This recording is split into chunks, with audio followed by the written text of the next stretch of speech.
Mic check, 1, 2.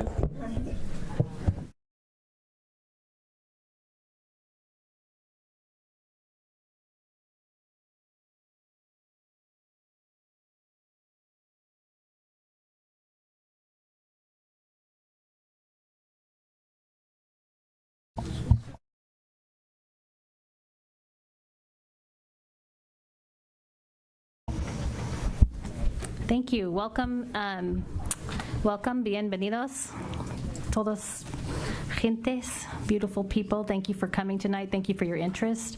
I am calling to order the board meeting for the Pajaro Valley Unified School District Board of Trustees for Wednesday, August 24th, 2022.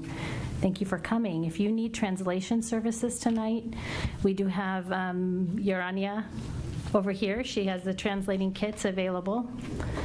So Eva, I don't know if you could say that in Spanish so people could understand better. Thank you. Sure.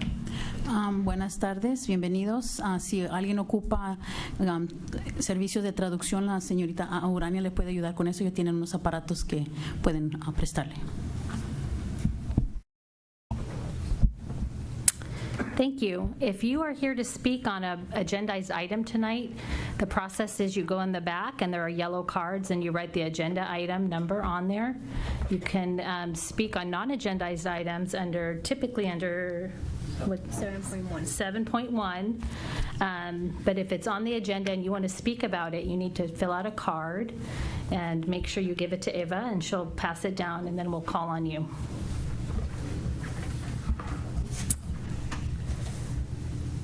So the first thing we'll start with tonight is the Pledge of Allegiance, and I'll ask Trustee Dodge to lead us in the pledge. Thank you. I pledge allegiance to the flag of the United States of America and to the republic for which it stands, one nation, under God, indivisible, with liberty and justice for all.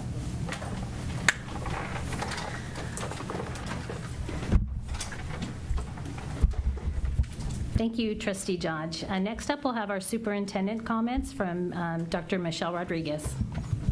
Yeah, thanks so much. So we have had a great start to the school year. We've had our first couple of weeks. I want to thank all of the staff and students for their hard work these first couple of weeks and getting us off the ground for our 22-23 school year. So as you can see, we have our new theme for this year, which is Together We Lift Up. And LIFT actually stands for something. It stands for Learning and Innovation for Transformation. Just if you're looking up at the logo, if you see it, it's a little bit of a magic eye.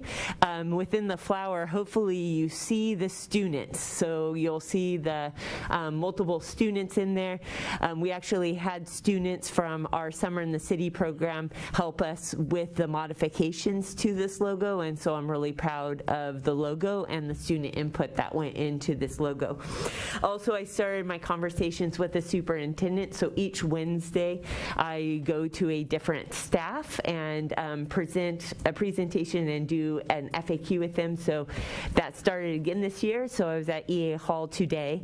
And then on Friday we will be visiting our Paso a Paso winners. So every break that we have, we do a major initiative and contest for literacy, and so we're going to be visiting our youngest of readers, and each one of them read over 40,000 words. So they read 40,000 words during the summertime, and so we're going to be visiting a preschool child who did read that amount, a preschool child, a first grade child, and a second grade child. And so we're proud of all the connections that we have to staff and look forward to a great year. Thank you.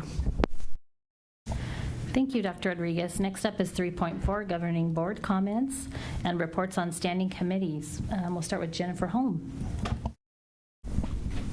Good evening and welcome back, PVUSD families, staff, and community to another school year. It was good to see so many folks at the district kickoff breakfast. And I also attended a Santa Cruz County Arts Council meeting. Good to begin working with other stakeholders in supporting arts education in our county.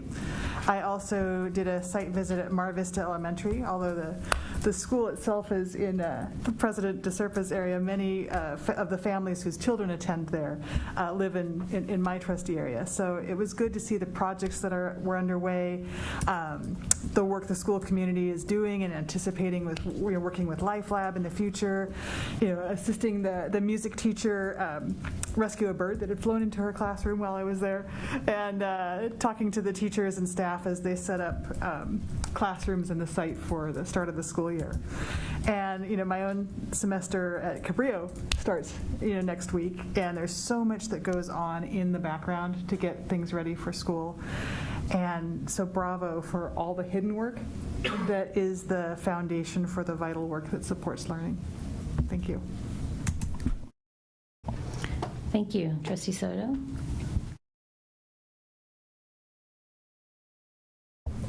Wrong button. Yeah, good evening, everybody. Thank you for joining us. Based on the length of tonight's agenda, I'll yield my comments. But once again, thank you for attending. Trustee Orozco? Good evening, everyone. Thank you for joining us at tonight's meeting. I did also get the chance to attend the district breakfast, so thank you to staff and everyone else who was present and that made that event a successful one. We did have our green team, district-wide team meeting earlier today, and so we're very excited about the Green School Certification Pilot Program that will be piloted at 4 of our elementary schools, Bradley, Starlight, Mar Vista, and Calabasas. We also received a very touching presentation from Esperanza Community Farm students and one of the, is it the director, Mireya? Co-director, I believe, of that initiative, and they actually did the initiative of Farm 2 cafeteria at Pajaro Valley High School, which was very much student-driven, and they hope to expand that similar program to Rolling Hills Middle School, Starlight, and Cesar Chavez this coming year. So we're just very excited about the momentum and the initiatives coming up this year. Thank you. Thank you. Trustee Shocker? Thank you, President DeSerpa. It's been a busy few weeks getting back to school. Thank you, teachers and staff, for all you did to prepare. I also have done some site visits. I was at Landmark. I took supplies to some of the teachers there. I also went to Freedom Elementary, even though that's not my trustee area. I was visiting a teacher dropping off supplies for one of the bilingual classrooms, as well as H.A. Hyde. So we all want to take care of our community, our students, and our teachers. I also attended our Pajaro Valley Education Foundation meeting. We have some fundraisers in the works to plan to continue our outreach to families in need in the Pajaro Valley School District. And just thank you, all of you, for attending tonight. Trustee Dodge? Hello. Good evening, everybody. I'm glad to see everybody here this evening. We started another school year, and I just want to let everybody know that I've made most of my site visits. I was able to visit Mini White, where I was able to talk to Principal Moran, and I'm excited I'm excited for his vision of what he wants to do at Mini White. And I also like to thank Life Lab. They've been working at Mini White, so I'd just like to thank Life Lab for finally getting out there. I was able to visit Radcliffe Elementary, where the teachers are excited, the students are happy. I know one of the teachers has some artwork going out there, so if anybody's into art, they're having some artwork in classroom 14. I just also like to say thank you to Watsonville High administration, Gregorio, Dr. Fernandez, the principal, and I call him Ralphie, but Rafael. They're doing the best that they can at Watsonville High, and I support what they're doing. And I just wanted to acknowledge and say thank you guys very much for what you're doing at Watsonville High School. Football season starting up, so make sure you guys get out to Watsonville High and see the football games. And just briefly, I just wanted to say, on Monday of this week, Watsonville High School had an active shooter threat that resulted in a shelter-in-place while police searched for a student that was reported to have a gun in his backpack. Over an hour later, they located the student, but they did not find a gun in his possession. While the incident is still being investigated, that caused me to ask the readiness as it relates to an active shooter and other types of violence at Watsonville High School. In comparison to others, our district is large in both in staff and students, which means we need to be extra vigilant when it comes to safety. When I heard that specialized training is available by experts who attended our local schools, taught in the district, and serve in the community, public, and which are also public safety professionals, I reached out to learn what was available. I suggest that others do the same. One local company is providing extensive training throughout Monterey County with very good results, and one lesson that I learned from them is that if it's predictable, then it's preventable. I know Dr. Rodriguez is doing her best to make sure we're safe, and I understand that we're using a local training service. To my knowledge, they don't have a local contract, is why I'm highly recommend we explore other ways we can enhance our level of readiness. It's not a matter of when it will happen, if it will happen, but when.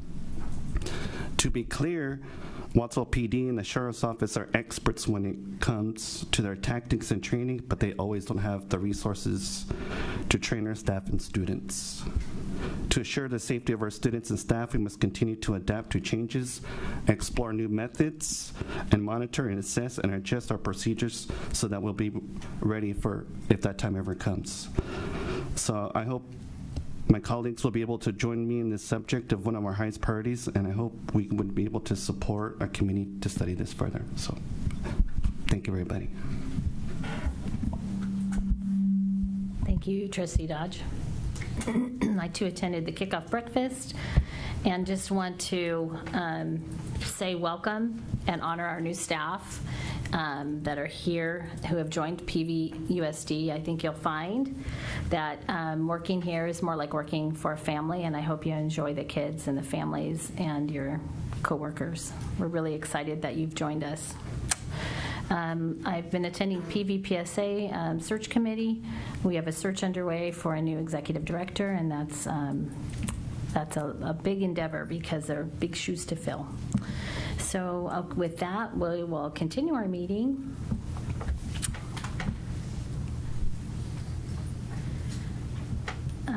Oh, no, we won't. We will first have 3.5, our high school student board representatives report, and we have Watsonville High School here tonight.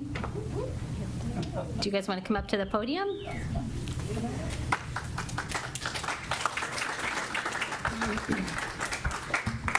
Thank you for being here.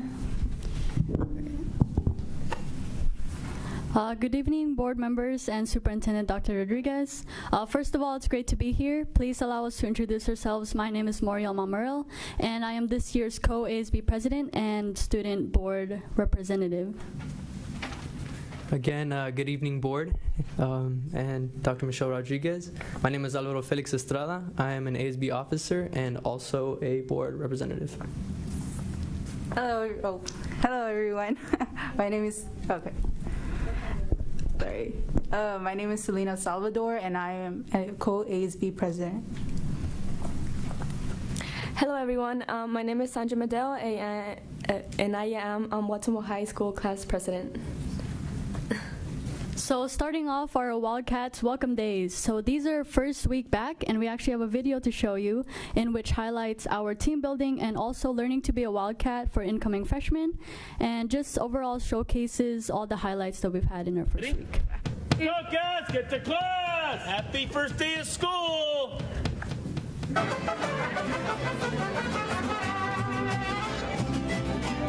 know I gave it to you months ago. I know you're trying to forget, but between the drinks and subtle things, the holes in my apologies, I'm trying hard to take it back. So if by the time the bar closes and you feel like falling down, I'll carry you home tonight.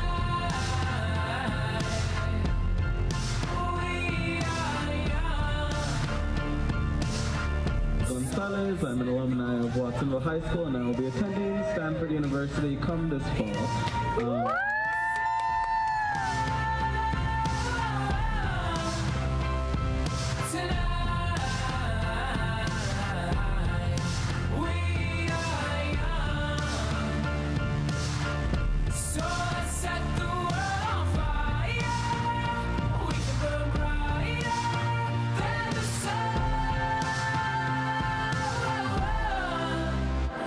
Now I know that I'm not all that you got.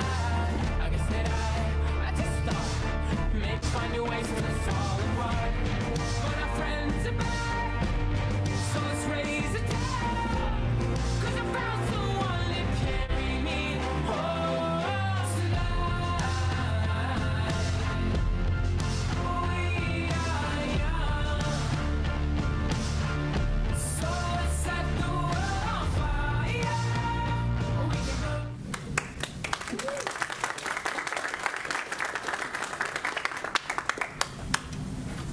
And more on that, here are some more upcoming events that we have, which are beginning of the year traditions that we have at our school. That includes the Belgrade Cup, which is happening this Saturday over at PV High. Senior Sunrise, celebrating all the incoming seniors that are about to go into their last year of high school. We have our back to school night, class meetings, homecoming, and the National Latina Heritage Month coming up in October. Oh, sorry, September. It's time we address the dress code. So many of the student body was frustrated and surprised by the sudden arrival of the dress code.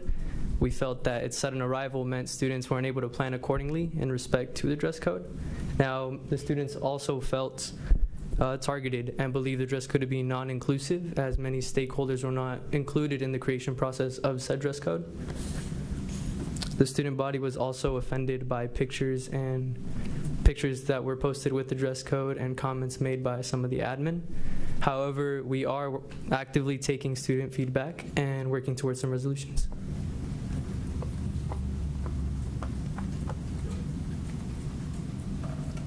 Again, that is that student feedback form that we're pretty much like showing around school to get feedback, because it's very important that we collaborate.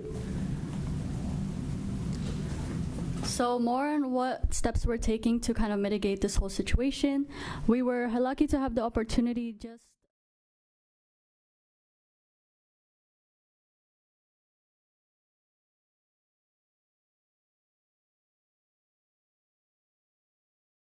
So moving forward, this last few weeks, just one last week, it's only been the second week, but so much has happened and there's a lot of work still left to be done, but there's also so much to be proud of.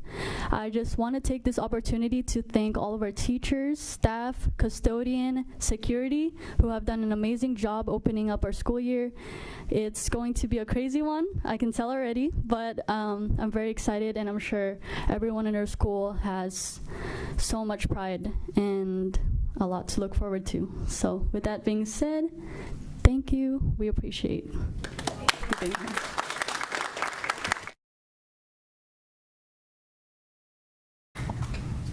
Thank you. That was a great presentation. Next up is item 4.1, approval of our agenda. I'm looking for a motion. I move to approve. Second.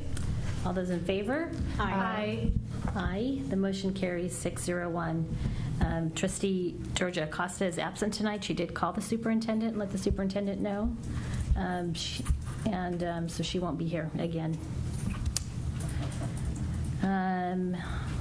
This is item 5.1, approval of minutes for July 27th, 2022. I move to approve. A second. All those in favor? Aye. Aye. Motion carries 601. Item 5.2, approval of our August 10th, 2022 special board meeting minutes. I move to approve. I'll second. All those in favor? Aye. Motion carries 601. Thank you. Next up, we have a public hearing, item 6.1. This hearing is on proposed comprehensive energy and infrastructure renewal and power resiliency program. And it will be presented by our Chief Business Officer, Clint Rooker. Thank you, President DeSerpa, Board of Trustees, and Dr. Rodriguez. So as you may remember, back in October, we did enter into an RFP with Climatech to look at a power resiliency program for our district. In talking with the board, we did do a presentation, you may remember 2 prior board meetings, about the steps that we'll be taking in order to do this resiliency program. This is the time now to do a public hearing for any questions, to answer any comments from the public, or talk to the board about what this program is and what the intent is. The intent, again, is that that we will be investing $6.6 million into upgrades at Calabasas, Bradley, as well as the district office. This funding will be coming from our OPSC funding, or our Proposition 51 funding, which is used only on facilities, as well as our COPS, or our Certificate of Participations funding, which was granted to us when we purchased this building and can only be used on this building. So between those two funding sources, we're able to put in about $6.6 million into a project that will actually save us an estimated about $9 million in savings. So the intent is that in working with Climatech, we invest the capital to do the project, and that the savings will actually outweigh the overall cost of the project. And this public hearing is to ensure the public that we have followed the appropriate process, that Climatech has done their due diligence to show that the estimated savings will be greater than the actual cost. So at this time, I'm happy to answer any questions from the board. We do have one speaker, Richard Martinez.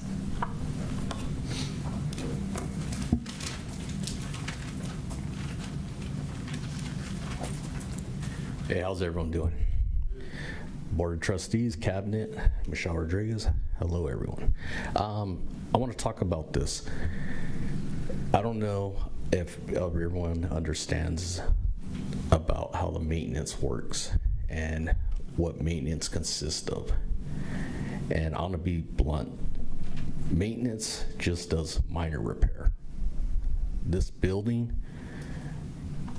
with the HVAC system, we have condensation, which could create mold, bad breathing issues. It is bad. We're constantly here. And it's just putting Band-Aids on Band-Aids. It's about time we do a new system. Also, I forgot to mention, I also am the president of CSCA, and my members reach out to me all the time. Some are too cold, some are too hot, nothing's consistent. It's up and down, and the minute it's about to work right, it breaks down. My members need a great place to come to work, feel comfortable, so they could do the best at their job. Without that, you're just creating a terrible environment. And on top of that, right above us is a school.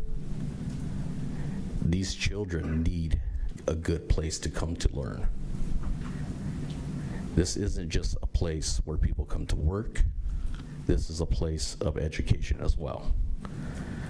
So I need you guys to really think and put whatever difference of money-wise aside. We need to do what's right for the people that work here and the children that come here to get an education. All right, thank you. Nice job.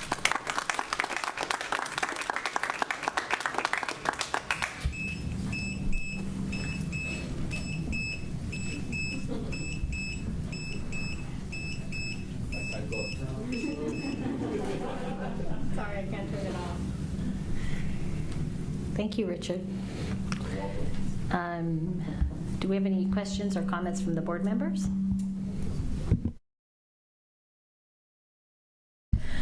So with this money that we're talking about investing, is it going to take care of some of our problems with the HVAC, with earthquake safety, correct? So this project is referring specifically to the HVAC and the power resiliency at the building, not the earthquake pieces. But Okay. yes, to the HVAC, absolutely. Okay, so the HVAC is going to be fixed, and this is going to avoid the issues that we've had in the past with teachers, employees not being able to control. Yeah, so to put it very briefly, we basically have a unit right now where they're competing against each other. So our chiller is trying to chill the building while the heater is trying to heat the building. So rather than them working with each other, they're working against each other right now. So that's why we get typically during really hot days, we end up turning off the heater and we let the chiller go, but what ends up happening, we bring in a lot of outside air. It's hot because our chiller can't actually efficiently chill this building. So in short, yes, it will fix a lot of our heating and cooling issues that we experience every day. And with condensation leaks that we've had, will we also be checking for mold and replacing any parts and structure and materials that we need to keep the safety of integrity of the building? Yeah, so right now our HVAC lead, Shane, who's amazing, he comes here. We see him quite often, unfortunately, because of some of the problems with the building. But he's always checking to make sure any leaks are addressed and that we don't have mold. But yes, part of this would be fixing some of those old valves. Would also be going up under the roof and replacing the internals of our units and actually repairing them so that they actually work efficiently, and then looking at our ductwork as well on the roof. Absolutely. Trustee Soto? How are we doing, Clint? Doing all right. Well, good. It's good to see that something's finally being done with this building as far as climate control. Just a couple questions. The server room climate control system is going to be independent of this system, correct? I can double check on that. It should work the same way it's currently working, but understandably, yes, it would have its own temperature to ensure that we're not overheating. Yeah, because I know that system's independent, has its own generator should something fail, so they can still And that operate. piece will still stay the same. Yeah, I don't think Dan would let me come up here. Okay. I wasn't going to protect his equipment. So that's key. Another question, this system's going to be under energy management, correct? So it's going to be controlled remotely, where there's going to be sensors in every room, be able to dial up or dial down the temperature for comfort control for the people occupying that room. Absolutely, and if you want any more information, Climatech is here to kind of talk about their process and what they'll be installing. But yes, we'll be adding brand new thermostats to all the rooms and controllers, and it will be have an energy management system for this building. I appreciate that, but I just want the public to be aware of those type of systems. Another thing, you might want to integrate some type of thermostat system to where the individual can control their own room temperature, because when these systems are designed, a lot of times they're isolated, or offices can get isolated where they're positively charged with air, where they don't have a return air system, to where the room next door might be operating properly, but the room adjacent to it is getting flooded with, a larger amount of the same air, but based on the size of the room volume, it's a little more extreme. So that's just something to be cognizant of when we're designing these systems. You clearly know how it's working now. Yeah, I've been around the block a few times in these type of systems. So just things to be aware of, and it's good to see that this old building's finally getting updated, because it's been around for a little while. Absolutely. So, all right, thank you. Are there any other comments or questions? No? I just want to talk about how we're paying for this. So when we moved to purchase this building, we essentially took an extra mortgage called COPs or COPs, right? Correct? Correct. We took out a certificate of participation when we chose to buy this building. That's right, correct. and that was specifically because we knew the building had a lot of infrastructure repair that was necessary and needed after many years of sort of neglect and patching things together.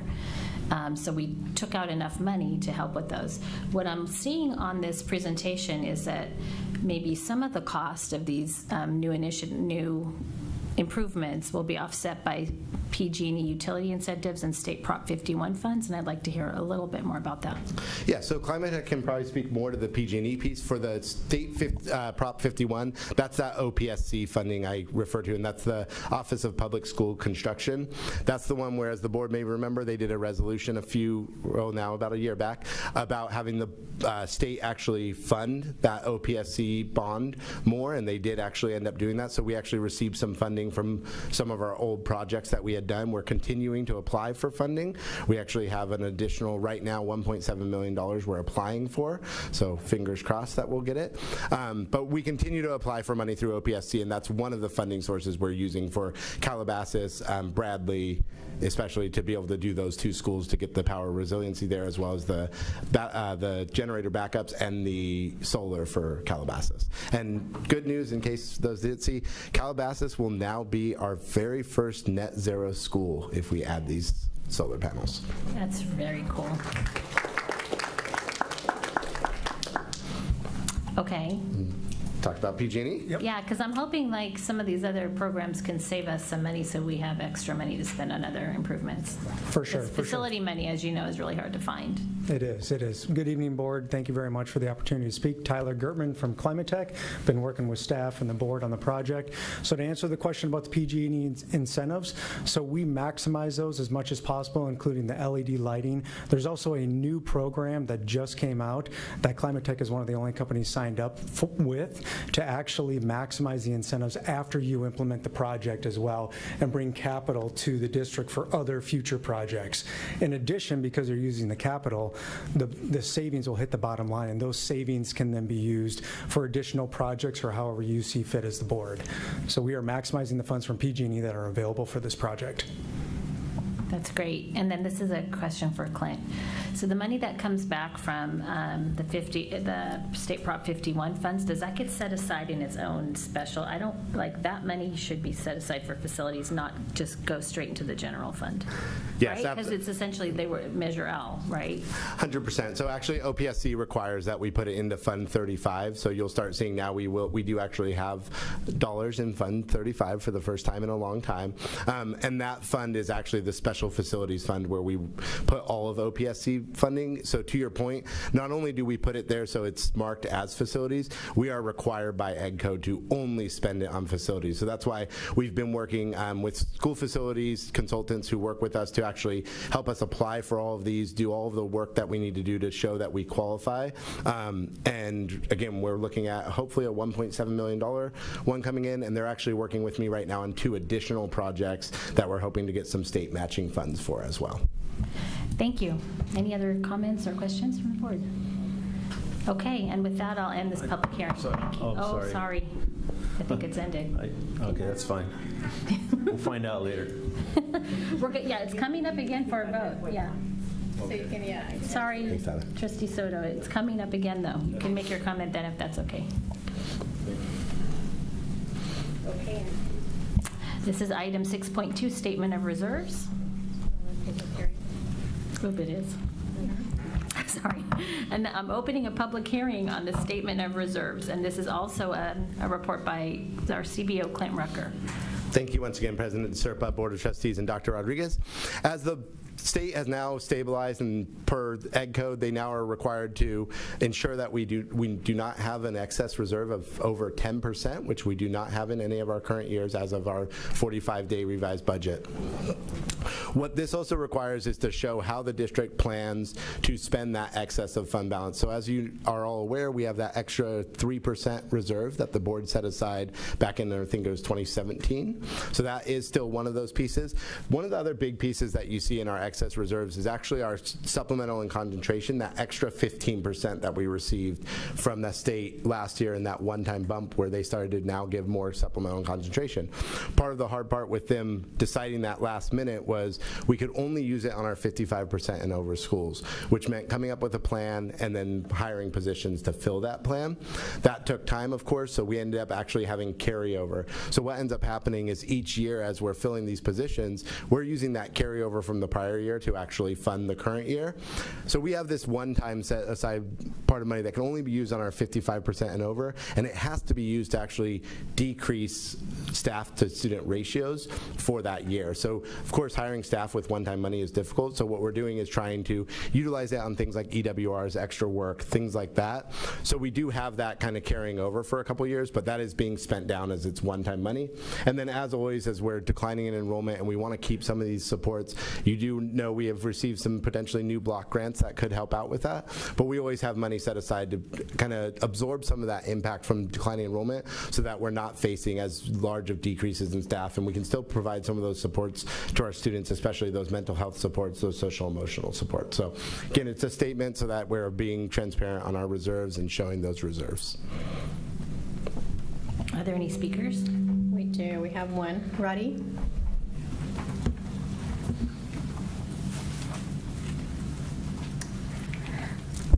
Good evening, President DeSerpa, Board of Trustees, Dr. Rodriguez. Clint, I'm curious how you are stating that there is not over 10% in the reserves, because from my calculation, the total amount of the reserves, if you add the 20 million and the 9.6, the district is at about 11.7%, and the cap is at 10%. So doing a little math, that over the 10% amount, is about $6 million. Now, in my mind, $6 million means about a 6% raise for our unit. So you'll see later on the agenda there are MOUs coming up for signing bonuses, and that's because we are still facing vacancies. We still need staffing. We still can't attract enough people to our district who can afford to live here. So I see the description of need, continued staffing and supports. I think we need to get the staffing here in order to continue those staffing and supports, and I don't see that as spending down the reserves when you're using money that you have for what it should be functioning for. That's for our students. Our students need teachers. Thank you.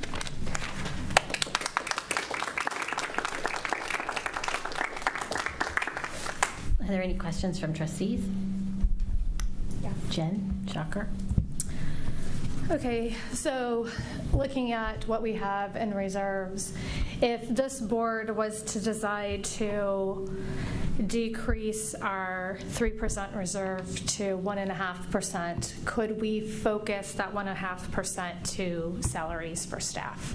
So again, if the board were to reduce that 3%, it would be a 1.5% that you would have for one time. Again, this isn't ongoing, even though we have the additional 3% each year. Fund balance is one-time money. So the board has those funds committed. They would just need to do a resolution to uncommit those funds at any time. Thank you. Any other questions? Okay, it's the end of the public hearing. Thank you.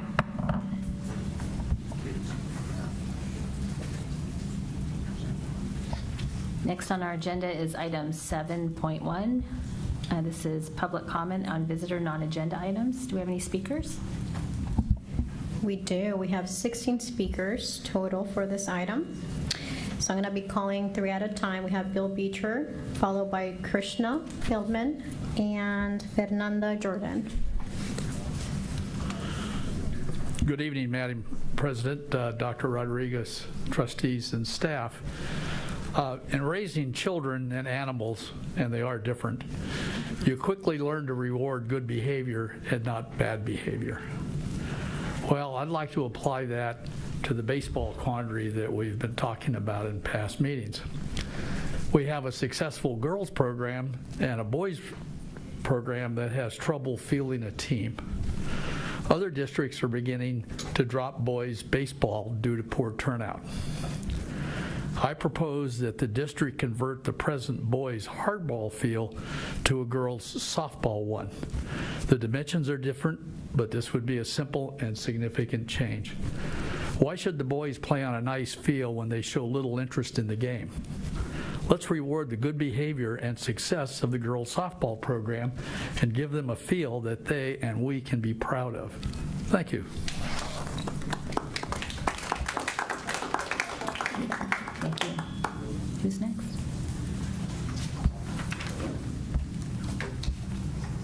We have Krishna. Hello, thank you for having me. I'm Krishna Feldman. I'm a librarian, LMT, a library media technician at Ohlone Elementary School. And I wanted to talk about funding the libraries, bringing more, buying more books for our libraries. So every year we get $1,000 from LCAF, and that purchases about 50 books, which is just not adequate. And last year we did get a bump of $3,000, which to spend on STEAM and multicultural books, and that was a great bump. But we need more. Our collections of our school average 22 years. That means more than half of our books are over 20 years old. And I have a handout that I want to give to you when I'm done to show you all of that. And I know in the budget, looking at the realized actuals of last year, that we had $250,000, and only $86,000 was spent on libraries. This was $250 for libraries, $50 from LCAF and $200 from the federal government. And again, that same amount of money is being set aside for school libraries. My dream is that each of our school libraries, there's 27, would get $10,000 to $20,000 $100,000 over the next 3 years. If we got $20,000, that would be $540,000, which it falls, I think, within the scope if we continue to get $250 for next year. So again, I would also like the librarians and the site administration to be able to choose how that money is spent. Some of our libraries are all different. I want books. I have $14,000 in wish lists right now to purchase books. Other libraries, they want a new circulation desk, or they need shelving that's over 30 years old and falling apart. So again, thank you for having me. $10,000 to $20,000 for each school library in the next few years. Thank you. Thank you.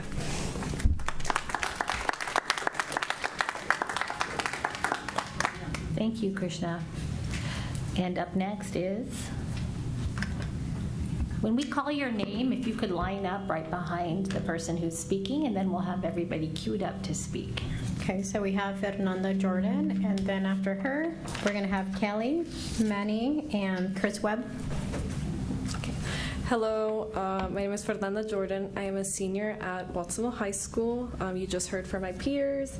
And I wanted to also address the elephant in the room, the wonderful dress code that we have. It's sarcasm, I'm saying. So first I would like to talk about, I did a little bit of research myself, and I see that every single dress code in the PVUSD school websites, whether it be Renaissance, Aptos, or PV, I saw that it always uses this phrase. The dress code was developed to promote and support a safe, peaceful, positive learning environment free from distractions for all students. Now, a word that really caught my attention was distractions, in particular because we're kind of learning about this in AP Gov, about Tinker versus Des Moines. They say that the school board or the school, they have a right to suspend certain clothing or restrict certain clothing if there is substantial disruption. Now, I'm mentioning the word distraction because to some people it may sound offensive. Now, I know what you guys mean.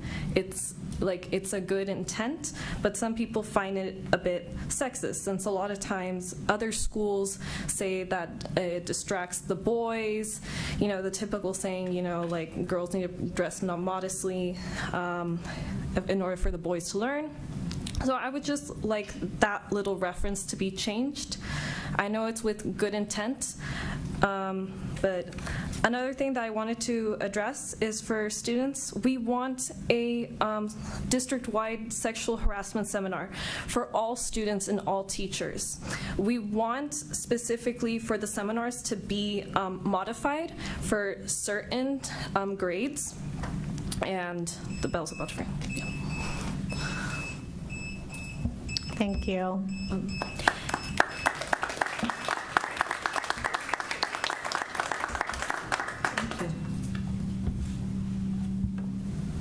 Do we have Kelly? Sorry. Good evening, President DeSerpa, Board of Trustees, and Superintendent Dr. Rodriguez. I'm Kelly Minnie. I'm the LMT librarian at Aptos Junior High, and I'm following up with Krishna. And again, we want to thank you for the $3,000 one-time monies last year. It was great, but it was very limiting because we didn't get to pick what we wanted to put in our libraries. I'm so nervous. I have students who come to me daily. Miss Minnie, do you have this book? Can we get this book? Can we get that book? And my answer is, well, we'll see. Most of it comes out of my own personal pocket to put books on the shelves because the $1,000 we get from the district, and it goes 50 to 75 books, because library-bound books are $50 to $75, $15 to $20 a book. So the monies that Krishna's asking for would really help us bring my library collections over 18 years old. My nonfiction is the oldest in my collection. My fiction's pretty current, but my nonfiction is really old, and teachers actually send students to do research projects, and the books that they're checking out are ridiculously old and not even relevant anymore. So I would just like your consideration to think about addressing our libraries and spending money on our libraries. And thank you for your time.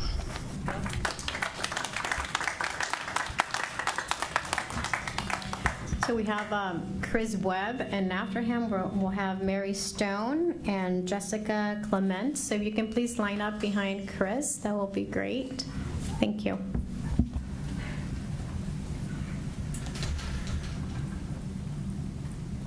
Okay, so it's come to my attention that Trustee Orozco, you may be soon vacating your seat, and I just want to take a moment to thank you for your service. I really want to commend you for your service, particularly since the last election. I've really appreciated you being an advocate for students and teachers, for showing courage and conviction around the SRO issue, for your leadership on the Green Team, for the past pesticide notification resolution you helped with. So, and I'm wondering if you might add another feather in your cap with appealing to the County of Santa Cruz and Monterey, the ag commissioners, for greater transparency, specifically with the application of 1,3-dichloropropene. This is a carcinogenic pesticide that the Department of Pesticide Regulation and Evaluation Committee recently presented air quality data showing that 1,3-dichloropropene concentrations at Ohlone Elementary are 2.4 times what the California Office of Environmental Hazards Assessment deems a safe level with no significant health risk. Please, once again, push PVUSD to be a leader in government and appeal to those ag commissioners. And also, if we could ask for a increased buffer zone around schools, 7.5 miles, and finally, for them to put out the notices of intent to apply. I think that would be a great service to our students and to our staff. And one other thing that for this year, I know the graduation requirements have raised to include language other than English, and I feel like it's maybe not the time to do that if we can't provide a living teacher to teach that. I know last year I had students asking for teachers. This year we actually have a vacancy at Renaissance, not just that, but another one. So I feel like we should try and honor the students' requests on that. Thank you. Thank you, Chris.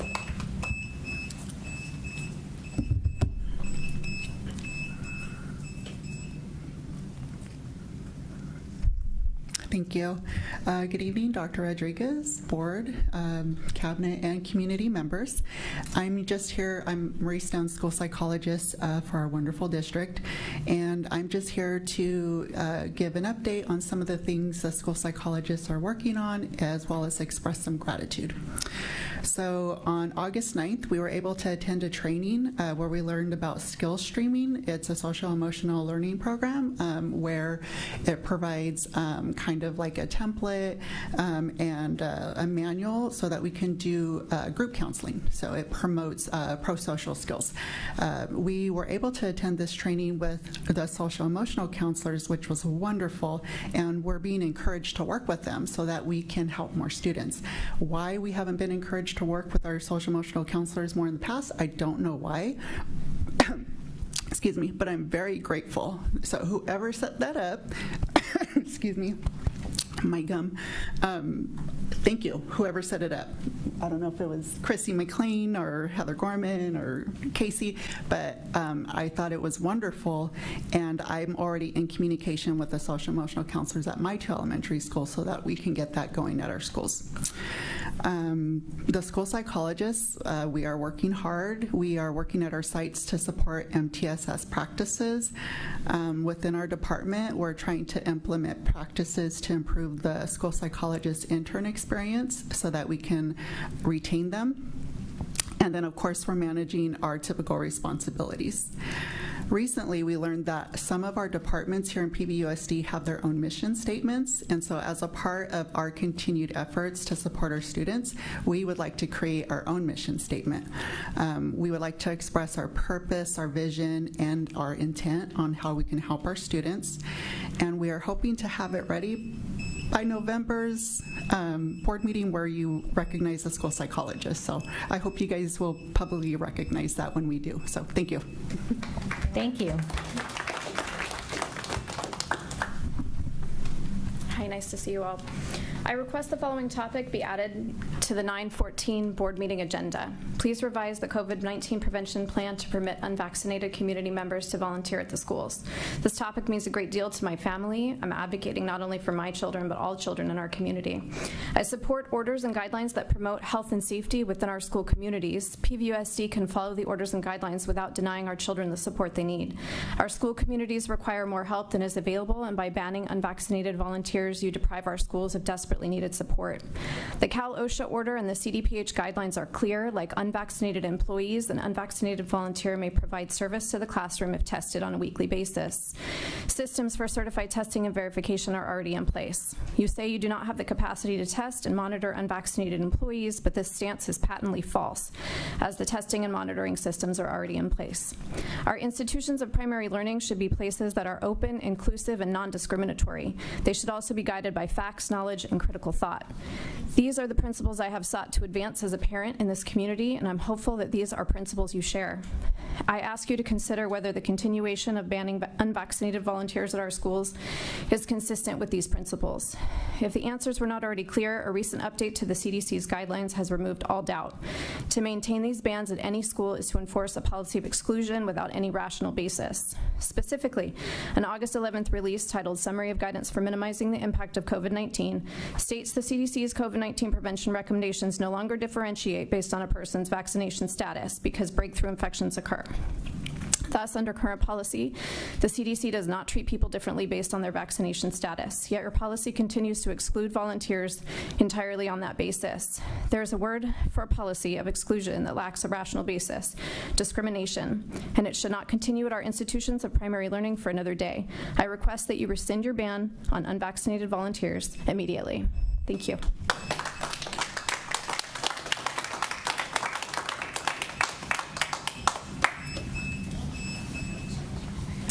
Okay, we have Mr. Robertson, Kristen, and Tara. And if you all can please line up, that'll be great.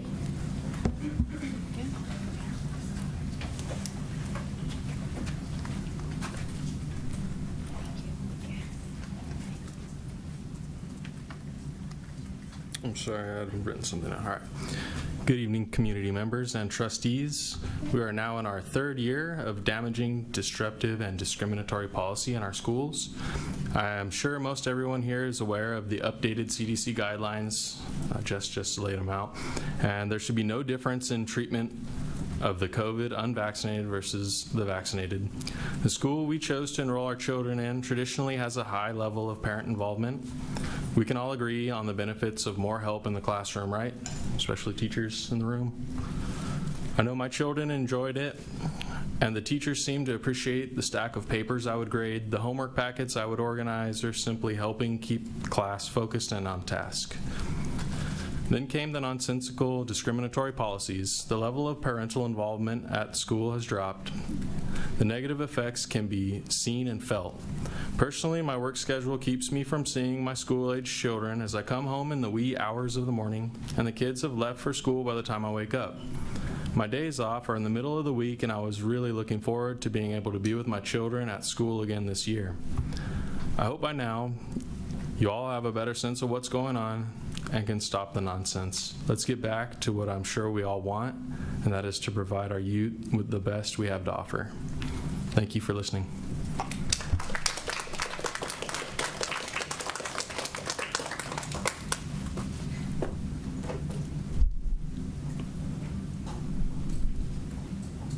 There it goes. I will be short. I just want to echo the last two speakers. I cannot believe that we're still in this place at this time, that you guys persist in the policies of, and I don't want to discrimination, you know, over and over again, but it is really hard to see it as anything but when there's no rational explanation for the COVID protocols that you guys persist in.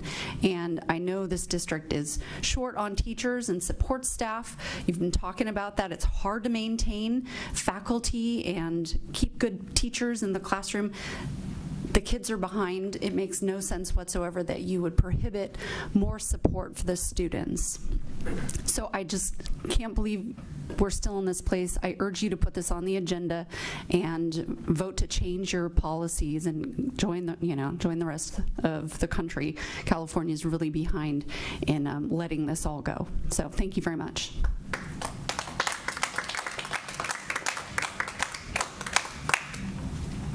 Hi, good evening. I'm a sophomore at Aptos High School, and I just want to bring up the whole work permit and how it's really inconvenient to drive from wherever you live all the way here when you can get it from the school quite easily. Like, during the summer, I had to come all the way to Watsonville twice to do my work permit when the school was closer and open for a little bit. And during the school year, we can just go to the school 5 days a week. So why should we come somewhere else, which is really inconvenient? And if you don't have a car and you have to like get your parents to drive you, but your parents have work, then it's not the greatest thing to do, and you're wasting a lot of gas money on the way here. And I mean, if you don't have a job, then how are you going to help pay for that gas money, or if it's your car? And for example, my friend worked at the boardwalk, and he had to come all the way to Watsonville and then back to the boardwalk and then all the way back here just to get one work permit, only for him to quit a couple weeks later because school started and he couldn't deal with going over there.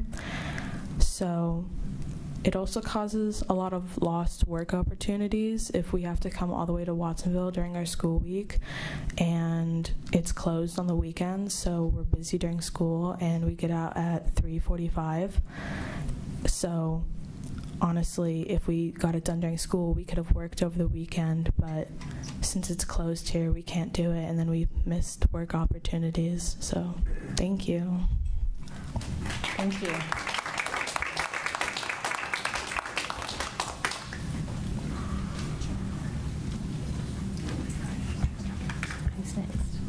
All right, next we have Monica, followed by Donna and Maria.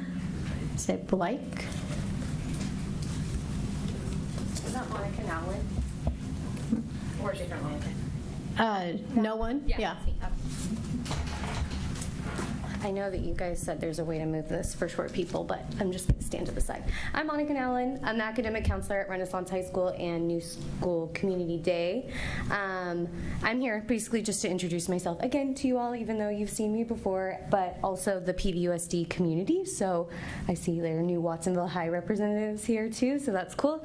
And you heard me correctly, work at 2 schools. So I really, really believe that these schools deserve at some point in time to have a full-time academic counselor.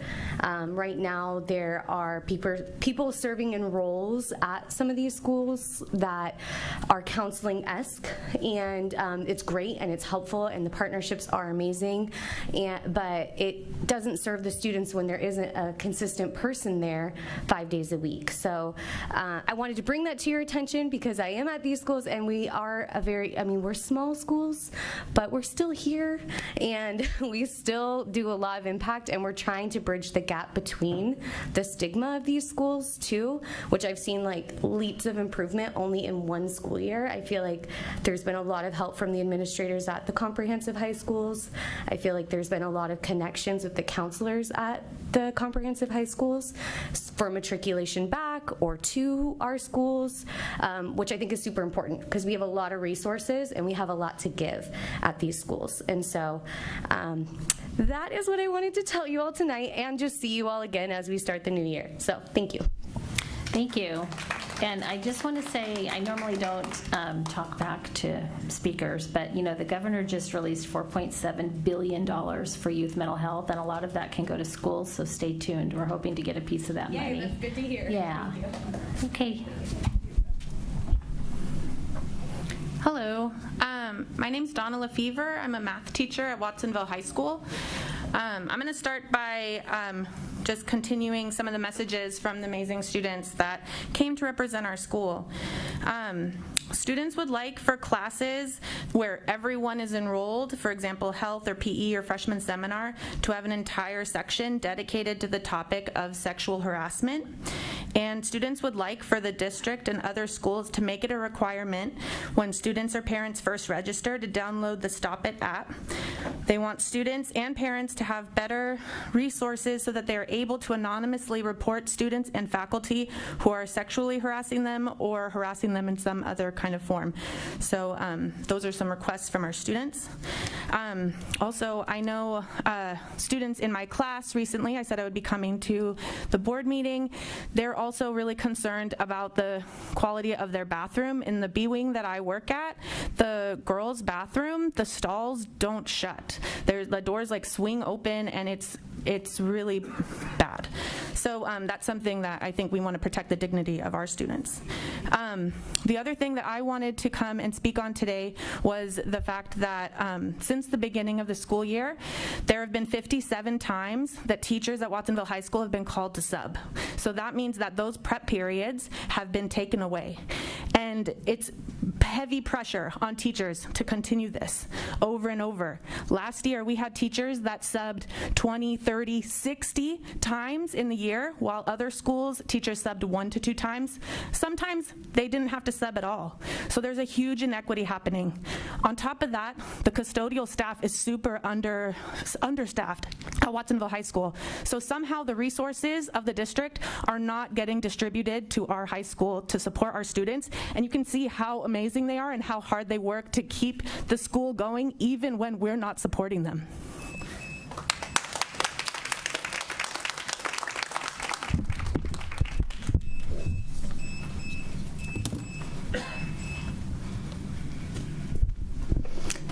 Good evening, members of the board and Dr. Rodriguez. My name is Marta Belaich, and I'm a former resident of Watsonville, attended local public schools, and my immediate family resides here. Recently, a public controversy erupted in your jurisdiction regarding SEBA Charter School. In 2013, the City Planning Commission approved a 10-year temporary use permit for SEBA to establish a public charter school in a vacant industrial building on an industrial zone parcel in an industrial zone district along a busy state highway, Highway 129. Since commencing operations in 2014, the school immediately generated chronic adverse impacts on the adjacent uses. Moreover, there is evidence of severe safety defects with the school's siting and operation. In fact, in December 2019, 2 SEBA students walking to school in an industrial zone were hit by a van and sustained major injuries. Subsequent events have revealed large amounts of irregularities in zoning procedures by the Planning Department. On April 5th this year, the Planning Commission considered an application by SEBA to change the zoning of their leased premises from industrial to public institutional. During the process, the school's adverse impacts were documented by formal communications by adjacent stakeholders with zero support for the rezoning. Also of note is that in SEBA's aggressive expansion plan, the school purchased 2 properties on Locust Street across from SEBA's entrance. This is to build a gymnasium. These properties were previously owned by Chevron and were the subject of high-profile litigation regarding toxic waste from pesticides manufacturing. I have copies of you from newspaper articles about these contaminated sites. If you, the trustees, find this information to be of concern regarding the proper use of local education funds and the safety of your students, then I urge you to give this matter further investigation. I am available to communicate with you in the coming days to solicit your input and provide the information I have. City Council will decide on this matter at a future unknown date. Thank you for your time and attention.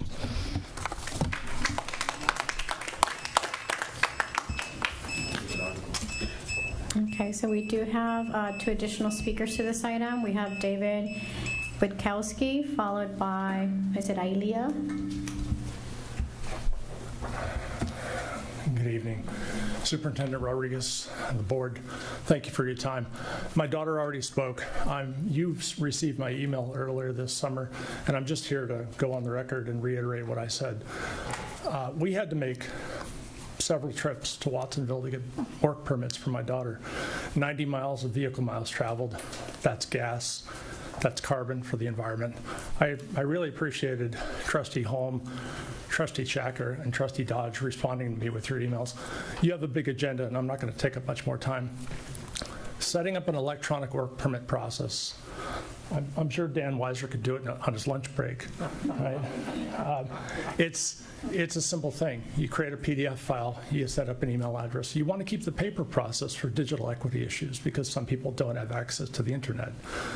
That being said, I really encourage you to do this, and hopefully by next spring, we can have an electronic process. Thank you all for your time. Good night. Thank you.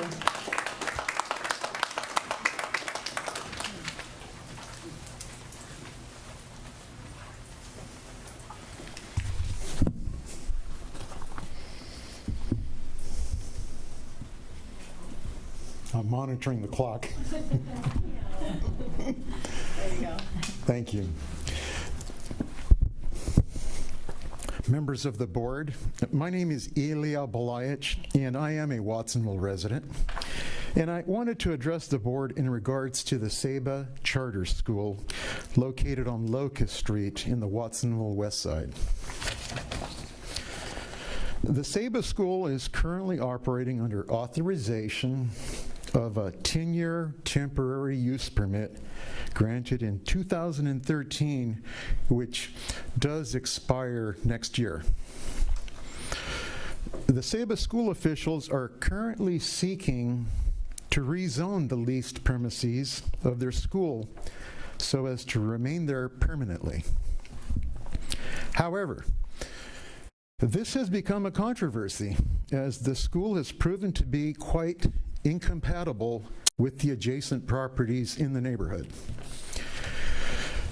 This was evidenced by extensive public input during the April 5th, 2022 Watsonville Planning Commission meeting that was on this subject.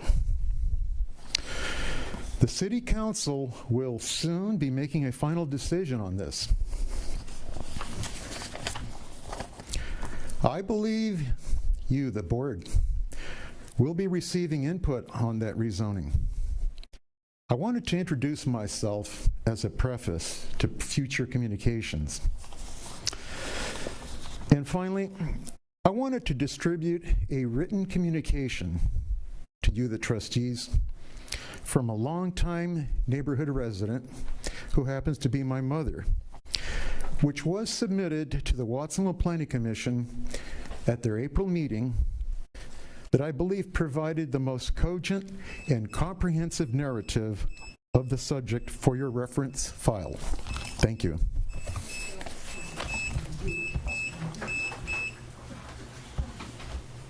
Thank you.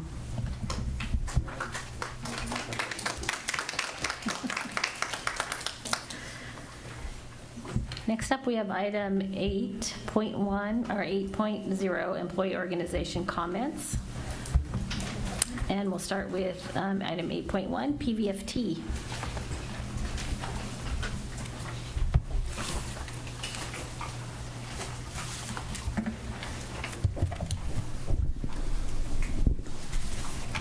Good evening, board. Welcome back to, I guess, what would be the official start of our new school year. My name's Nellie. I'm the president of the Pajaro Valley Federation of Teachers. And I just want to say that this year has started with less anxiety. This is the sentiment that we're receiving from most of our members. However, as you've heard from one, there is still the stress of losing prep. So for the parents in the classroom, prep is really important because at the end of our school day, just like yourselves at the end of your work day, you go home and you spend time with your family.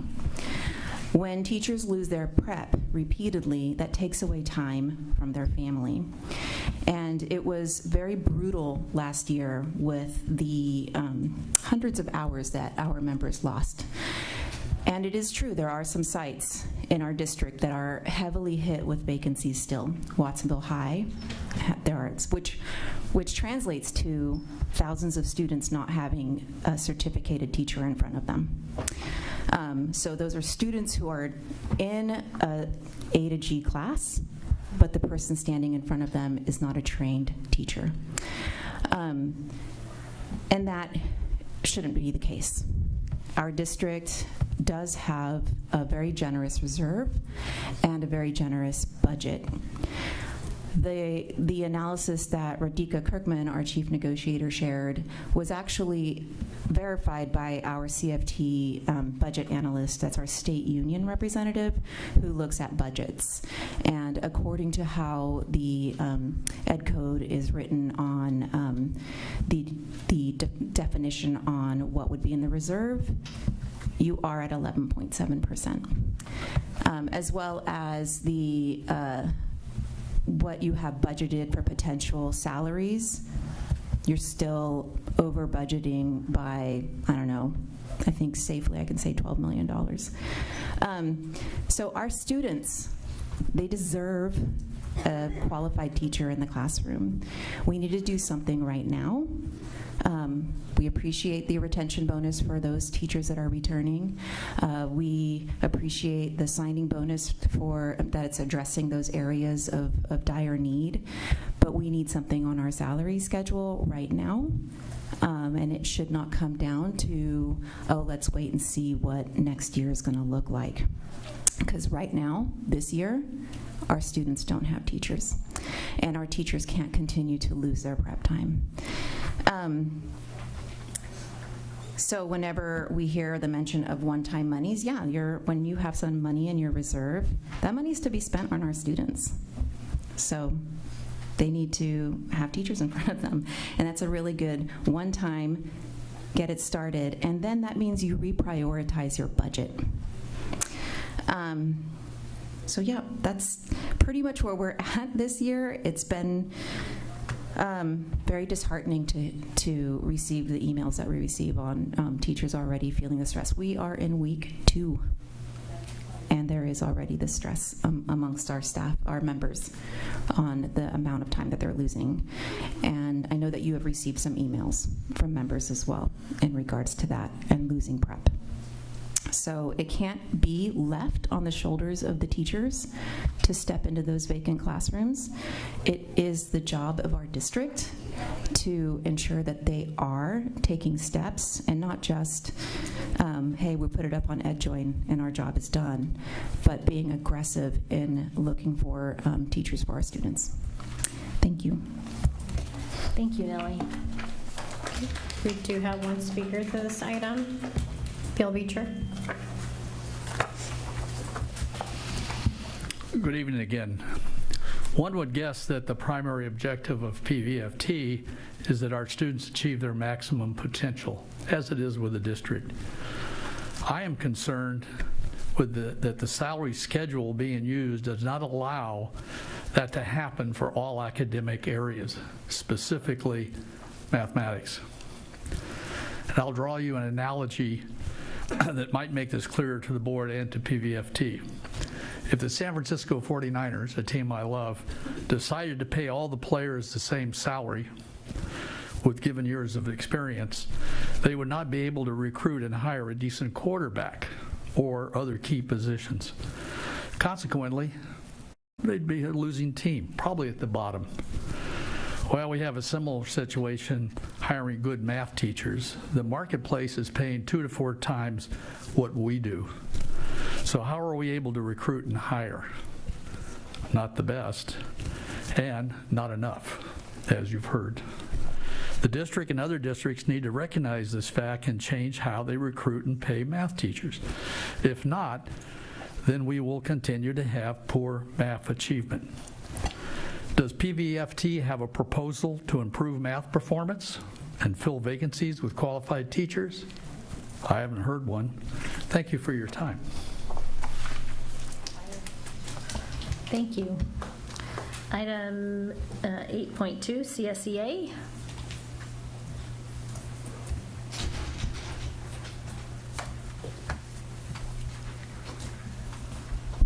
Hello again. So, just want to start off by thanking Clint, Allison, working with CSEA during negotiations. Very understanding. They've listened, and we're moving forward. This is the first time I feel like we're being heard.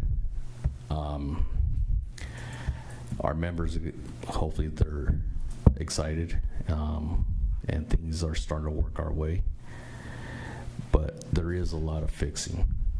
There's still a lot of things that we needed to take care of, and I know we'll get there. It's kind of hard, knowing that everybody's fighting for money, everybody's trying to survive in these days. And at the end of the day, we are there for the kids, and we're trying to find different things, creative ideas, but yet still survive. And in the near future, I think we're going to do better with that. I want to thank my new e-board and also the negotiation team supporting me and everybody else and their families. And I'm looking forward to a new school year here with everybody, and I know my CSA family is happy to be back and support the kids. Thank you. Thank you. Next up is item 8.3, PAVAM.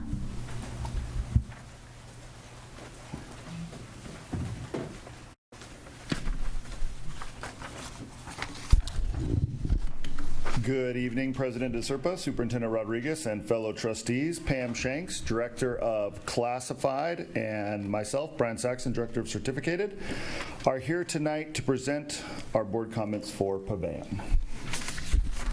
You need to lower that? Yeah, just a little. Administrators are a vital part of PVUSD, and this year we have over 30 new administrators, either brand new to their position or brand new to the district. Some of them are experienced administrators who are taking on a new challenge or moving districts to join PVUSD. Some of them are coming from the classroom or a classified position and moving into leadership position. It is exciting to see so many new administrators, many of whom are homegrown, having attended PVUSD schools. All right, these administrators, our new ones, and our veteran administrators are ready to get to work. Last year, they served as subs, bus drivers, custodians, COVID testers. We listed this last year, I can't remember everything, but they did a lot, right? And just about any other position you can think of. While this year they are all ready to pitch in any way again, our administrators are also excited and ready to get back to their full-time jobs of being instructional leaders, managers, and supervisors. These key roles are a vital part of their job and a key to student success. So just really briefly, what HR has been up to this summer, we've been working very diligently to fill positions of both certificated and classified. Between both of our groups, we've hired over 300 people this summer. While we still have a lot of work to do, we are proud of the fact that we've been able to bring so many great people into PVUSD. So to end it, we want to thank you for your time and hearing our PAVAM comments. And as our new motto states this year, together we lift up, and HR is all in to lift everyone up. So thank you very much. Thank you both. Thank you. Next up, we have item 8.4, CWA. And CWA typically doesn't come to our meetings, so we will move on to our action items. Item 9.1. We don't have quorum at the moment. Oh, we don't have quorum.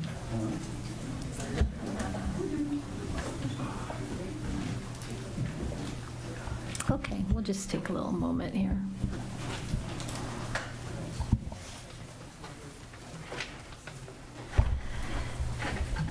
Moving on to action item 9.1, adopt a resolution number 222305 to make findings and approve energy services contract for the Phase 1 Comprehensive Energy Infrastructure Renewal and Power Resiliency Program. Hi, once again, President DeSerpa, Board of Trustees, and Dr. Rodriguez.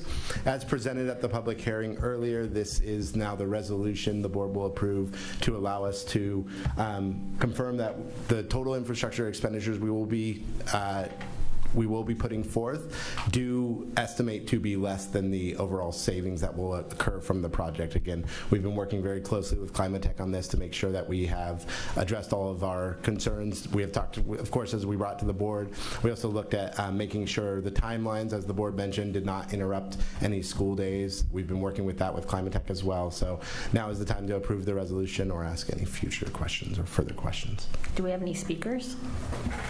We do. We have 2 speakers, Cruz and Marilyn.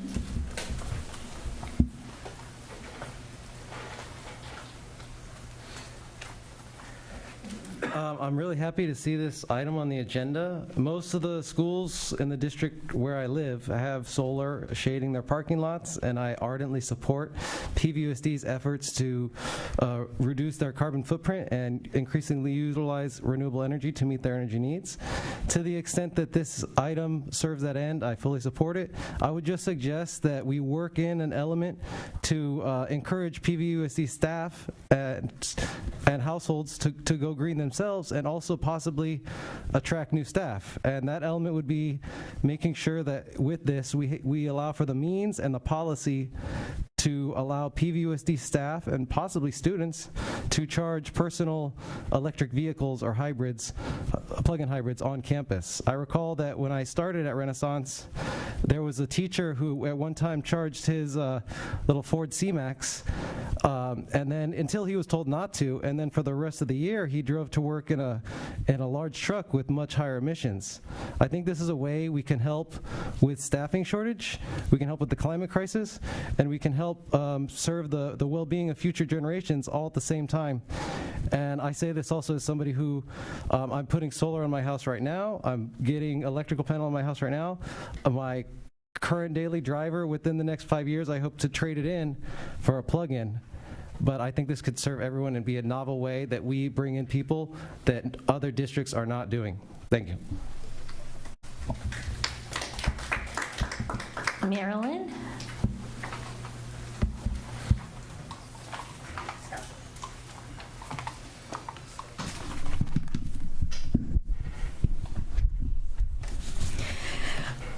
Well, energy efficiency sounds good, doesn't it? The question is it biologically harmful or not? And it's really efficient. I see a lot of fluorescent lights, LED lights, which are really damaging. In my house, I bought a bunch of incandescent lights because they don't give off these bad frequencies. Here's some basics about how our bodies are affected. And the district has put in lots of wireless microwave technology. All the computers, the Wi-Fi, the antennas on the building. And I'd like to know how many of your schools now have the 5G technology. This is called blind faith in wireless technology. Facts everyone should know. Human beings are electromagnetic beings. Our cells continuously communicate with each other through electrical microcurrents. Wireless technology, that is cell phones, wireless computers, radar, radio, television broadcast, transmits information through the use of electromagnetic radiation. This is just facts. This ever-increasing background radiation has the ability to disrupt the communication between our body's cells, resulting in abnormal function in the developing cells of children for whom you are responsible, as well as adults and other living creatures.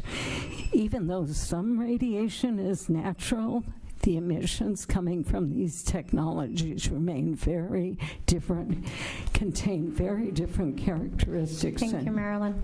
Anything that exists. So where is the proof of safety and no harm from energy efficiency? Yeah. I'd like to see the proof. Thank you, Marilyn. Are there any other speakers? No. Okay. Any questions or comments from the board? Oh, yeah. No, Trustee Soto, you're up. Thank you for acknowledging me. Thank you, Marilyn. I forgot to ask you a follow-up question on the last time we touched on this subject in the previous presentation. So I know we have a lifetime comparison in cost savings at the 6 million versus 8 million lifetime. Do we have an estimated or rough monthly cost as far as an operational cost on the current system as opposed to when the new system is implemented? Just to, apples to oranges in cost savings month to month, because, do we pay our energy bill monthly or how is? We do. So what I can speak to is, and Tyler can come up if he has some additional information. For this building alone, we've estimated almost $200,000 a year. So doing the math, that would be about $17,000 each month that we would be saving in this building. And that's both between the amount of time we're putting in our maintenance crew coming out and repairing, as well as just the energy savings that we're seeing from, again, running a cooler and a boiler at the same time. But I'll let Tyler speak a little bit more to it, as I'm sure he can more further answer your question. He is the expert. All right. Thank you, Clint.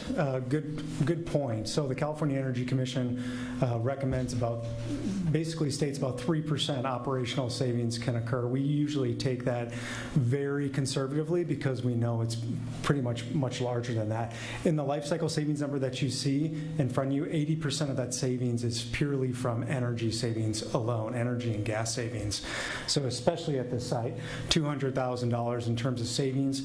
This site spends $480,000 a year just in utility expenses. So a very drastic reduction, improving the comfort and obviously minimizing M&O time as well. And then just to follow up, as far as the fenestration, like on the windows and stuff, they're not dual glazed, or not most of them are, correct? So we've got single pane windows that we're dealing with, so we've got a little bit of escape and the upward draft of the building itself, because it's just going to be a big flue sucking up all that heat from bottom to top. So how are we slowing that down? I don't have specific information on the window quality. I do believe they may be dual pane, but you can always look at glazing and improving. Obviously, the sun shining in and reflecting that outwards. A lot of window film has actually advanced in terms of now that it's doubling as a security window film as well. So a lot of schools are looking at that on administration buildings as well as administration at schools. And it's more of a dual purpose energy savings as well as security film. And that could be a potential in a future phase. Yeah, that might be a good suggestion to look to in the future, Clint, as far as the window film without doing a complete retrofit in the building. They do have those newer coatings that are more. Yeah, absolutely. We actually put some film out on the payroll offices as you walk out tonight, if you can kind of see it. But mainly for a couple of things. One is they were getting very warm in that room because the sun was directly in there and they had no shades. And that actually was a better cost alternative solution to providing full blinds. Yeah, and then looking out for Dr. Rodriguez, her office faces south to west. So she's getting most of the sun throughout the day from sunrise to sunset. Like a little fan, I think. So that's a great point. Yeah. Other trustees, questions? Dr. Daniel Dodge? Thank you very much. Something to think about, because it will. Before I was here on this board, I know this board made the decision to purchase the towers. And I know when I came in at a certain time, all the paperwork was already ready to buy the towers, and I didn't want to upset with some of these trustees. I might have disagreed with it a little bit, but the work was already set before me. And so, we keep putting millions of dollars into the towers, and we're still dealing with heating and cooling. Are we still, in the future, going to have to keep investing in the towers? And my second question would be, are we keeping our eye on Corralitos Creek? Because sometimes it floods. I know the parking lot floods sometimes. What are we doing to try the best that we can to make sure flooding doesn't fall on this side. So in response to the first question, I mean, absolutely, whenever you purchase a building, you end up paying the cost of owning a building. That being said, that's why we utilize the COPS. To President DeSerpa's point, when we purchased the building, what we effectively did is said, we were paying X amount, we're gonna keep paying that same amount of monthly cost, but in paying that same amount, we're also gonna get this COP taken out, which gave us almost $6 million to invest back into the building. So all of these costs right now that we're investing in, as we talk about the money we're spending in the building, is actually costs we would have been incurring had we kept renting the building. So over the long span of time, I can tell you, yes, I mean, we will be saving money by purchasing the building, but it does need a lot of work. I'm sure, as the maintenance team knows, it's a building that is older and does need work, but again, thankfully we did have that COP that helped us kind of along the way and allows us to do a lot of the changes we're doing now. In terms of the creek, I haven't looked into it personally. I can definitely work with Herlindo and take a look. We haven't noticed a lot of flooding at the DO. Typically, unfortunately for us, when we have problems with water, it's typically old pipes, but our maintenance team has been amazing at fixing those and getting right on it. So, but I can definitely look into it. I just wanted to bring it up because technically we're in a flood zone. You know, the maps of Santa Cruz County prove it, so I just wanted to make sure that we're doing our best to protect the towers. Absolutely. But thank you very much, though. I have a comment, if I may, and a question. So just going back to further address Trustee Dudge's point, how much are we paying for our mortgage payment on a monthly basis? I would have to check to get you the accurate number. I have one in my head, but I don't want to. Sometimes I have multiple. I have, again, utilities versus rent, so I can look into it though and get it back to you. Absolutely. Okay, an estimate, ballpark. Oh God. So the reason why I'm asking is because eventually we're going to own this building. Correct. When is that expected to happen? So the certificate of participation in the purchase of the building was 30 years. So now I think we purchased it back in, it was right before I came, so 2019? So I think when we purchased it, 2018? Probably 2018, I want to say, 2018, because it was prior to. So that's money that we are eventually going to have access to, that future trustees or even this current board could decide, whenever we're paying for, to reinvest that money to facilities in other areas. Absolutely, whether it's to other areas or to continue the progress of this building. Absolutely, it's a great point that once we do own it, then that cost obviously is gone. And I also want to remind the public that at least for the 4 of the trustees that made this decision a while back, we weren't just thinking of administration. They are our employees, but just a reminder that we also have 2 schools here. Adult Ed, which not only houses students, but parents of students, and also PCCS. So just a reminder that yes, it is an investment, but we're going to have savings that we can reinvest somewhere else down the line. Absolutely. So with that, I would like to make a motion to approve this item. Oh, okay. Yeah, it was just reflecting back on the documentation that we provided before. So just a note, we had, prior to purchasing the building, we had been renting the building for 15 years. So with the reason why we decided to do the cost and purchase it is, one, the owners wanted to sell, and so we had right to first purchase. We were actually able to, according to this, save around $700,000 a year by purchasing it, even with the COPS, and we were able to upgrade it. So what was known is, even though we were leasing this building, they were requiring us to do the upgrades. So we had to continue to fix this building. If not, we were going to have staff without elevators or staff without the other. And so we did refinance just recently, as you all will remember. So once we pay it off, then this building will be, free for us in essence. And we had already paid 15 years, which was more than the price that we actually paid for the building. So just want to add those. So, yeah, I was just going to echo that. We're no longer throwing money away every month. We are actually investing in our own piece of property and real estate. We knew that there were issues that needed to be repaired, and we did the right thing by taking out a little extra money when we bought the building so that we could put in new HVAC systems, fix the elevators, and put new locks in, reconfigure things, and upgrade the building in general. So I feel really good about this decision. I believe we also refinanced. And are we, I think we're on a 15-year note, if I recall, but maybe you can bring back the information. Yeah, I can bring it back, and I can also bring back a reminder of what we ended up saving. I know in the first year, it's millions of dollars. We absolutely saved millions in the first year. We actually saw immediate savings of over $200,000 by refinancing. So over 30 years, we saved millions of dollars. So yeah, if you could just bring back those numbers just to refresh, it was a wonderful opportunity, and we got a great deal on the property when we bought it, and I feel really good about the decision to buy it. We're no longer throwing away all the money. We're investing in the building. Yeah, I actually have a call with with Dale Scott tomorrow, so I'll bring it up to him and get those numbers for you. Thank you. And one last comment. So in regards to the Calabasas and Bradley schools, it's actually supporting also our green initiatives. So I just want to point that out. So with that, I would like to make a motion to approve this item. I'll second. All those in favor? Aye.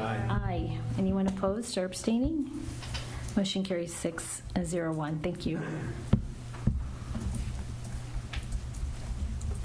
Item 9.2, Statement of Reserves. Thank you once again, President DeSerpa, Board of Trustees, and Dr. Rodriguez. So again, as we had the public hearing earlier and we're able to receive public comment, this is now the board's opportunity to approve our statement of reserves as is required by educational code. Are there any speakers? None. Any questions or further comments from the board? I have a request. Okay. I'd like it to come back to discussion at a future board meeting about our 3% reserve. I'd like to second that, if I can.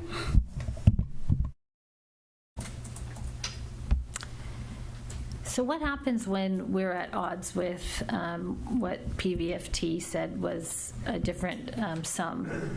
Absolutely, I can easily clarify that actually. So GASB 54, which is actually what governs our accounting and what we have to have as an ending fund balance, and then reviews Ed Code. Ed Code specifically states that the 10% is a total of your reserve as well as your unassigned and your assigned fund balance. What that means is committed fund balance is not included because committed fund balance has a purpose. So the board back again in that resolution, I think in 2017, committed that additional 3% reserve. So that additional 3% reserve has a purpose. It's to provide additional stability to the district. It does not count against our 10% total. So if you do the math, yes, it is at about 11.4%, but you cannot include that additional 3%, which puts us closer to about 9.2% reserve. So when you say the additional 3%, sorry, we're getting some feedback. So we have to, by law, have a 3% reserve. And then we have an additional 3% reserve, so we have 6% all in a reserve. And the additional 3% is for rainy day fund. Can you talk to us about what it is for and why it's important? Absolutely. So our 3% required reserve is required by Ed Code. 3% of a reserve gets us through about 20 days of payroll. So if the state were to ever say we're going to do large cash deferrals, like we almost saw in the prior years, we stopped seeing cash flow from the state, we would have about 20 days of paying our employees, and that's about it. Again, with almost 90% of our budget being salary and benefits, that's where the majority of that money is going to go when we're down to our 3%. So while a 3% reserve seems like a lot when you look at $10 million. $10 million is not very large when we have right now about $300 million in expenditures between restricted and unrestricted. So that additional 3% that was set aside by the board when it was originally set aside, it was for exactly what the other 3% idea is economic uncertainty. So right now we have a lot of talk in the state level of a recession coming. So that additional 3% reserve, that's the difference between having to make reductions and being able to tap into that reserve when it's needed. So I've sat on the board long enough where we've actually had to spend down our additional 3% because we have put it away in the past, and then when things got very, very lean, we've had to expend it or put it in the budget, and we were still doing deficit spending. Are we doing deficit spending now? So as of 45-day revise, we are thankfully finally out of deficit spending. So in our multi-year projection, you'll see it at first interim, we're not looking to deficit spend now, assuming the COLAs come in at where the state is projecting, which is about a 5% and a 4% in the 2 out years.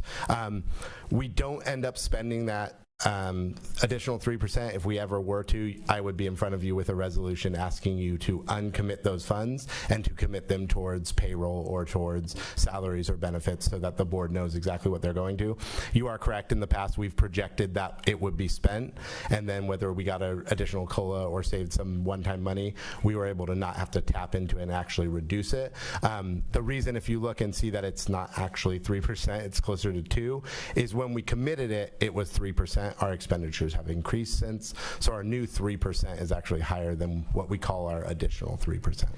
So it seems to me that the state has put aside billions of dollars for education in their own rainy day fund.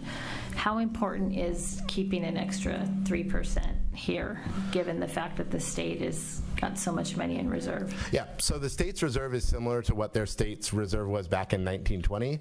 In 1 year, the state's reserve went to 0 from COVID. So while the state says now that we're at our reserve and you guys can now have a 10% and live healthily, we actually have seen that even the state's reserve is eaten up in one single year when something as disastrous as COVID hit. So most districts, unified districts prior to this 10%, were actually sitting close to 17 or 18% in their reserves for unified districts. We have always sat closer to about 7 or 6 in the past couple of years. Okay, thank you. Of course. Anyone else have questions? Okay. I'm looking for a motion to approve. I move to approve. I'll second. First and second, all those in favor? Aye. Aye. Aye. Anyone opposed? Abstaining? Great, motion carries 601. Thank you. Thank you.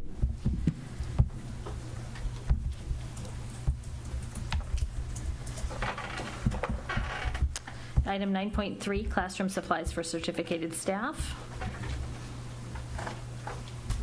Hi, Rich. It's a report by Richard Ariano, our Director of Purchasing. All right. Good evening, President DeSerpa, Board of Trustees, and Dr. Rodriguez. I am pleased to present what is now the 3rd annual PO per teacher project. That's kind of what we refer to it as. But the intent of this initiative is to provide an additional $125 to all eligible classroom certificated staff to spend on their classroom as they see fit. So this will be funded by one-time expanding learning opportunity funds, and it will not take away from any site's budgets. We'll be partnering with Palace Business Solutions again for this initiative. It gives our staff the opportunity to shop and order online and have their materials delivered directly to their sites. And all staff eligible would, it's anybody who is currently with us or hired by November 1st, and they have until December 1st to use their funds. And to start, we are asking for your approval for 1,100 PVFT members for a total of $137,500. And I can answer any questions you may have. Any speakers? We do. We have 2. Roddy, followed by Nellie.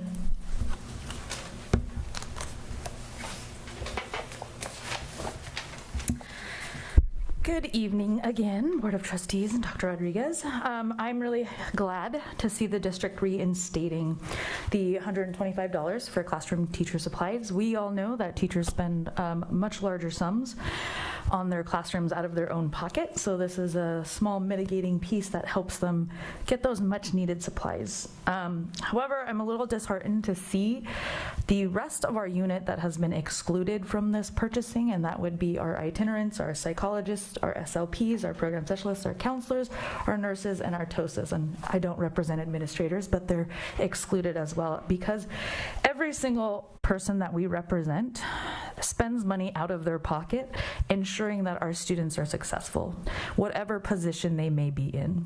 So even if it's not markers or crayons or glue that they're purchasing, it is something that they provide on their own to ensure the students are successful, or to ensure that the learning environment, the assessing environment, whatever it is that they need to provide is ready for their students.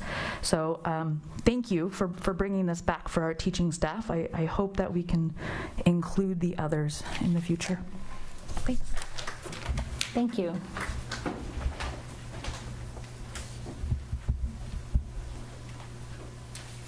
Forgot to time. Hi. Hello. So I'm here to reiterate a lot of what Radhika said as well, and I just also want to say thank you to Dr. Rodriguez for hearing us out when we requested to have this brought back for our educators. But we specifically asked that our school psychologists, our counselors, nurses, all of our members receive this $125, because as you heard earlier from a school psychologist, they are now working with social emotional counselors, and our counselors work with our students who at times, especially with group therapies, they could use manipulatives, and so these are funds that could be helpful to the work that they do with our students. And so I would really hope that you would make a motion to include that whole other section of who we represent, which would be another maybe 100 or 200 people. So thank you. Oh, I did have a card on this one. Thank you. And you have Chris Reb. Hold on, give me 1 second. Yes, I'm sorry, Chris.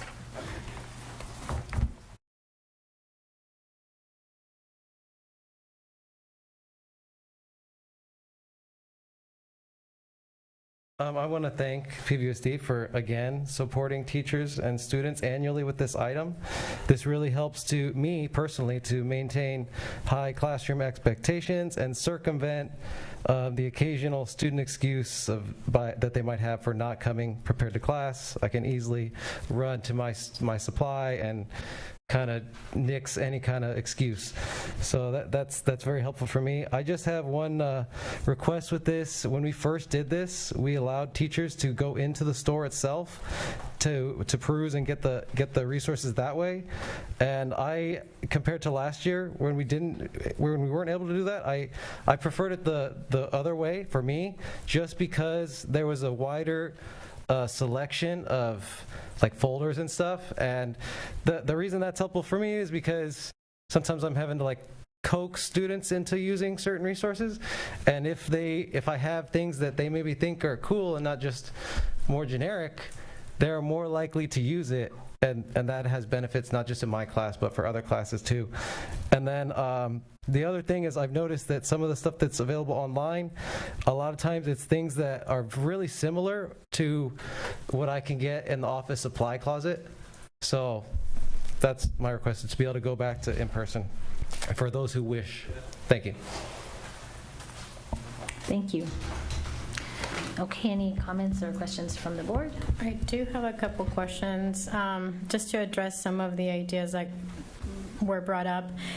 Is going to the store an option that staff will have?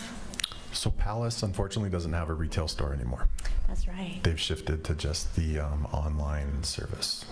And I know that when we first brought this item forward a couple years back, we did go to the extent of trying to find other stores to go through, including Target, and it just wasn't feasible for them to be able to accommodate.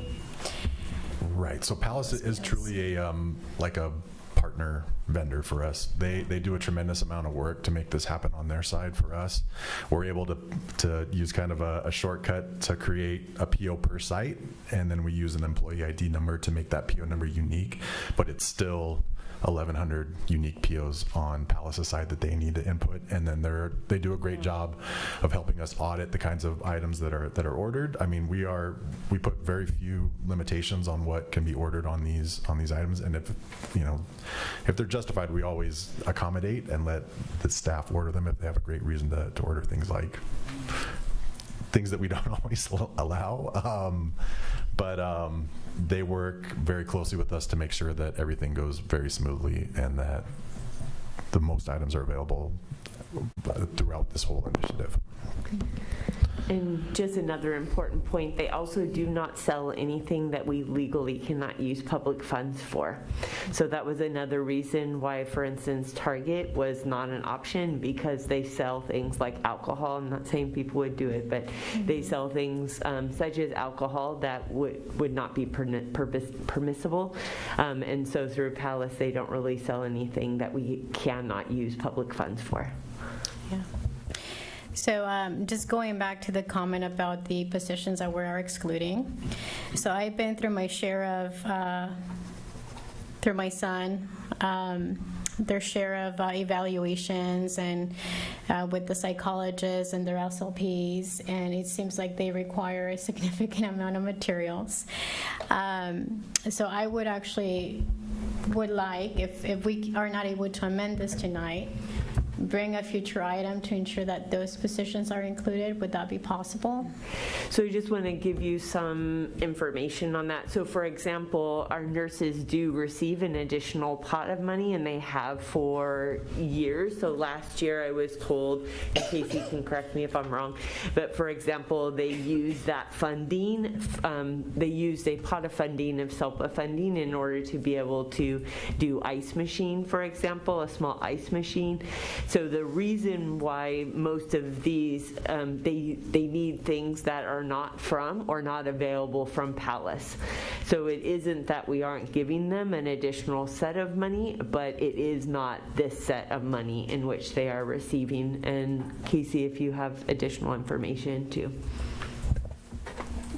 Yeah, so it is, they receive $125 also. It's just out of another funding source, and then they have other options that help them with specialty items, such as like a deaf and hard of hearing teacher has access to supplies that they would only be able to get somewhere else.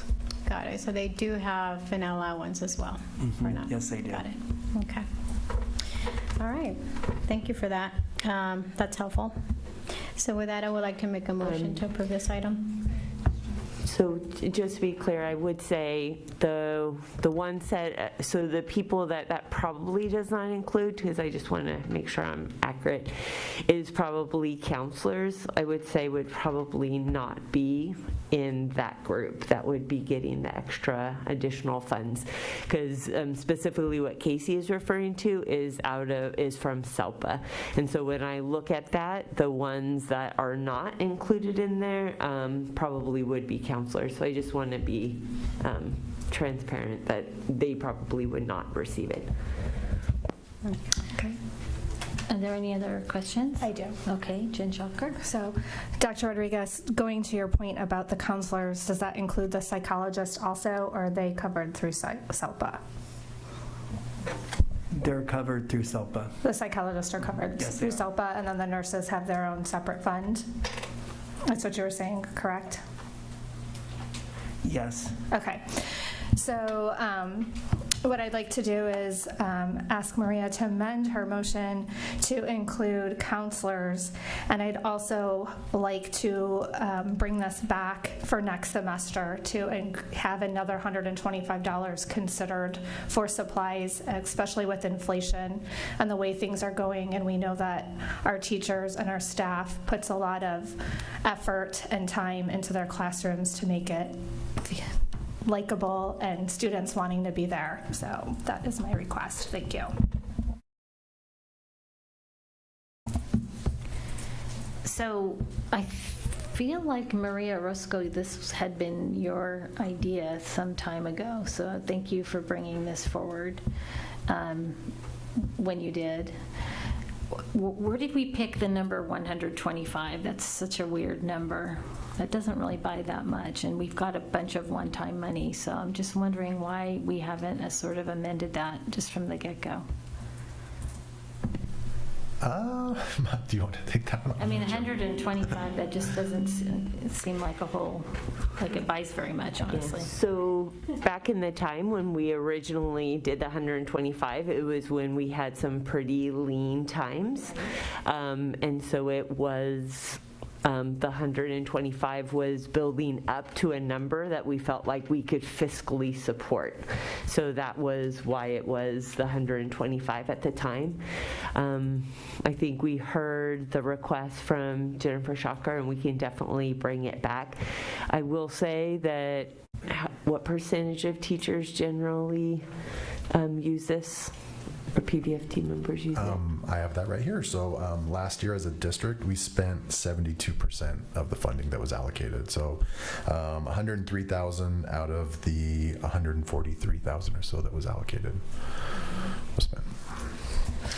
Could we? Go ahead. So would it be possible to, instead of bringing this item in the future, could we make up the amendments tonight and increase the allocated allowance? Or would you recommend having, I would rather bring it back for this next semester, because then we can actually have budgeted the item. Okay. Got it. I mean, we can add the counselors, as you noted, because that's a small amount of staff, but at the same token, I'd rather just bring it back so that we could actually ensure that we budgeted it properly. Okay. Okay, so my next questions have to do with budget by department for the psychologists, the SLPs, OT, and PT. So in the past, there used to be almost no testing equipment. They had to be shared among staff members, and if somebody forgot it at home or it was in their car and their car was in the shop, other people couldn't use. Do we have enough equipment now for all of the testing and assessments that need to happen with all of the different specialties? And that's probably a Heather Gorman question. Heather, come on up. I just want to make sure if we've got the money now, these are the things we should be, improving on. We should be doing amendments at the table. Yeah, I'm not doing amendments. I'm just asking a question. Yeah, and we have been spending money on protocols. Oops, sorry. We have been spending money on protocols and test materials in the last, few years, as it has come up that we've had increased school psychologists.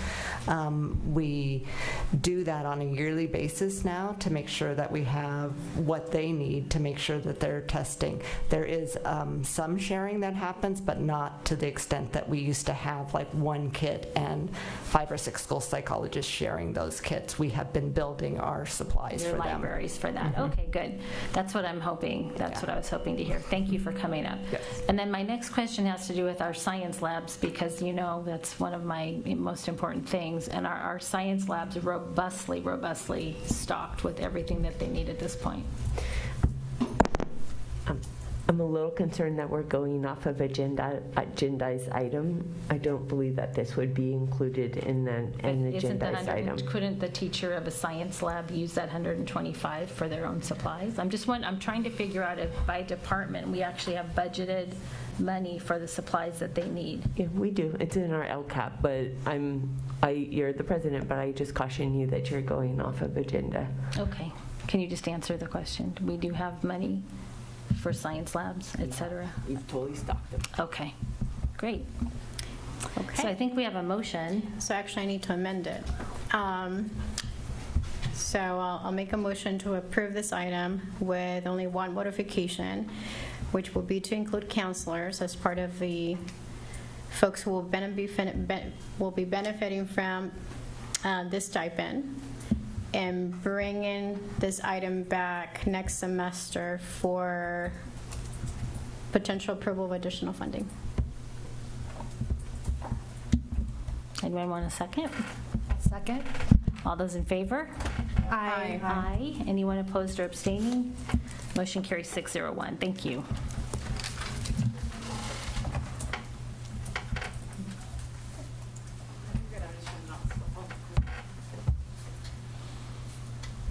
This is item 9.4, approve a memorandum of understanding between PVFT and PVUSD for 2022-2023 retention bonus, certificated employees, and seasonal employees.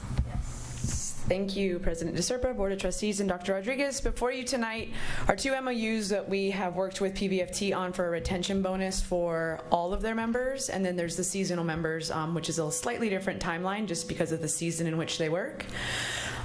The retention bonus MOU is for $2,500 for all employees in the PVFT unit. There are some qualifiers in terms of dates so that we are offering this to returning employees. So they had to have been employed with us by April 1st. They needed to remain employed with us through tomorrow to get the first half, which will be paid in October, and then remain with us through the 31st of March of in 2023 to receive the second half of the retention bonus. So I respectfully request that you approve both MOUs for the PVFT unit. Are there any speakers? We have one speaker. Roddy?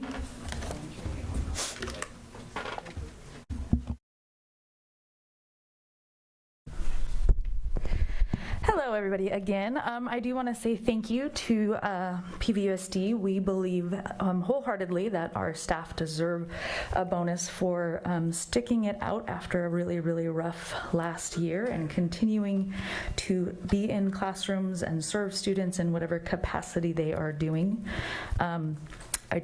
So I thank you. We really appreciate that. All money is helpful.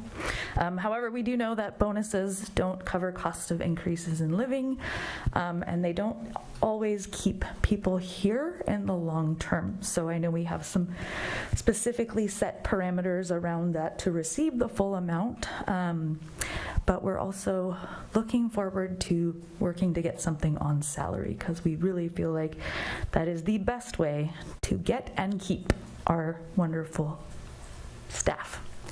Thank you.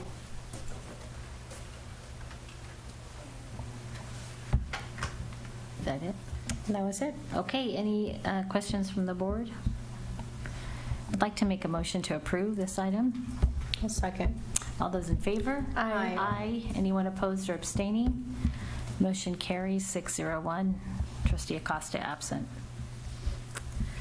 Item 9.5, approve a memorandum of understanding between CSEA and PVUSD for 2022-2023 retention bonus for classified employees. Did I say CSEA? I hope I did. Okay. Yes, thank you, President DeSerpa, Board of Trustees, Dr. Rodriguez.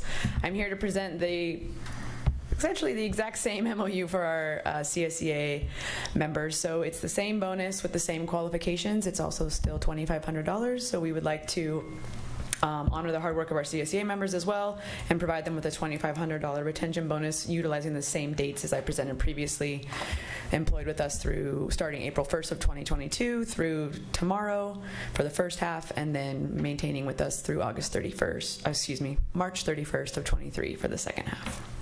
So I respectfully request you approve that MOU as well. Are there any speakers? We have one speaker, Krishna Feltman. Thank you. Again, thank you, Dr. Rodriguez, for this generous bonus. I am very grateful that it is equivalent to what the teachers are getting as a classified employee. My one concern, it's not shown in the MOU, but I believe those who work less than 4 hours are not receiving any bonus. And so I would like that to be addressed if that is true. And I noticed that this isn't prorated and that has its benefits, but I also worry about those who are like, our yard duty deserves something. So thank you. Thank you, Krishna. You want me to clarify? So CSEA members that, regardless of their FT, will receive this $2,500. So even less than 4 hours? Regardless of their FT. Okay. Are there any, what am I trying to say? Are there any comments from the board or questions on this item? Daniel Dodge. Thank you very much. I just want to say thank you, bus drivers, custodians, food service workers, maintenance and operation workers, and just all the classified workers that have been out there through fires, COVID, and just everything else. And thank you very much. Cross guard workers too. I just wanted to say thank you all, and I appreciate everything that you've done for the Pajaro Valley Unified School District and the people of Watsonville. Thank you. Thank you, Daniel. I think we all agree with that. So with that, I'd like to make a motion to approve this item. I have one comment. Oh, I'm sorry. And then I'll second your motion. Okay. Go ahead. I just wanted to say thank you for giving classified workers the same amount. And we all know that they make traditionally less, and they're having a hard time living in this community also with the cost of housing, our taxes, and everything that's happening in this day and age. So I am very happy to see that we have done these retention bonuses for our staff, and hopefully it can help a little bit during these hard times. So thank you. Oops, first and second, all those in favor? Aye. Aye. Anyone opposed or abstaining? Motion carries 601. Thank you very much. Moving on to item 9.6, approve 2022-2023 retention bonus for administrative employees. Yes, thank you, President DeSerpa, Board of Trustees, Dr. Rodriguez. This item is also for our same retention bonus for our administrative employees. We are wanting to give them a $2,500 retention bonus with the same dates as our bargaining units. So again, employed with us from April 1st, 2022 through tomorrow, August 25th. They'll get the first half in October, and if they remain in March 31st employed with us, they'll receive the second half in June. So I respectfully request that you also approve the $2,500 retention bonus for our administrators. Thank you. Are there any speakers? None. Any questions or comments from the board? I have one. Okay. I just wanted to pass on a comment. I had a phone call from a constituent today just who had a comment that they were like, you know, they were pleased that these were happening, and they just wanted to pass on that they're like, you know, why isn't it, you know, more as like the admin staff do so much and they're the unsung heroes, et cetera, et cetera. And it wasn't a dismissal of the work that other people were doing, but they were just recognizing a lot of the work that goes on in the background. And I just wanted to pass on that constituent comment that that sometimes hidden work is recognized in the community. And so I wanted to pass on that constituent comment. Thank you. I'd like to make a motion to approve this item. I'll second. All those in favor? Aye. Aye. Anyone opposed? Motion carries 601 with gratitude for all of our PVUSD family. Oh, we've got another one, sorry. No, I'm here for like 10 items. I said my comment prematurely. 9.71, approve 2022-2023 retention bonus for our confidential and professional service employees. Yes, thank you, President DeSerpa, Board of Trustees, Dr. Rodriguez. The last of the retention bonuses is for our employees that are unrepresented, non-management, and that is our confidential and professional services. So we are also wanting to extend the retention bonus to them of $2,500 with the same qualifiers of being employed for April 1st, 2022 through tomorrow, August 25th, first payment in October, and then remaining with us through March 31st and paying out in June. So I respectfully request that you also approve the retention bonus for those employees. Are there any speakers? No. Okay. Any comments or questions from the board? I move to approve. Second. Great. First and second. All those in favor? Aye. Aye. Anyone opposed or abstaining? Motion carries 601. Thank you.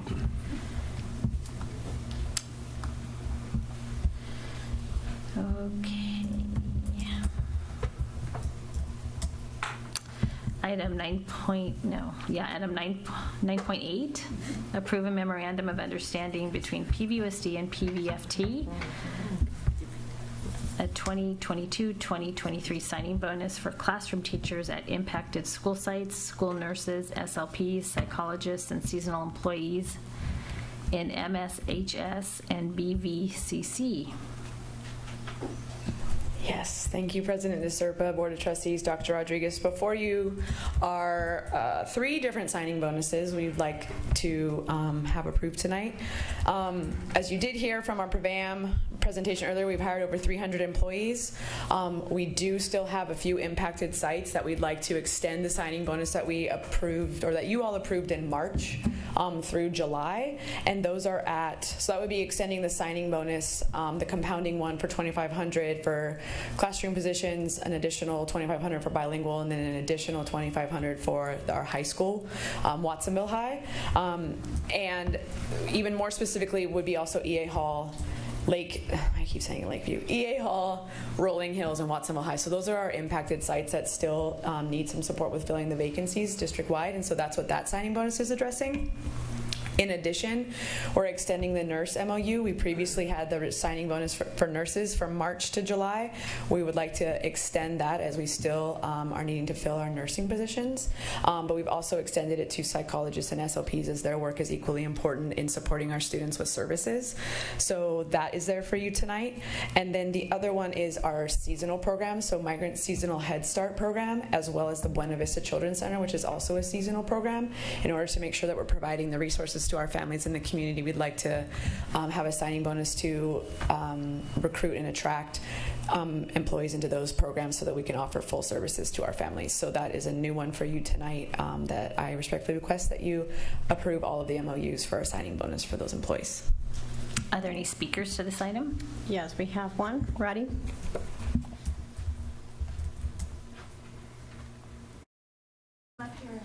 Sound like a broken record.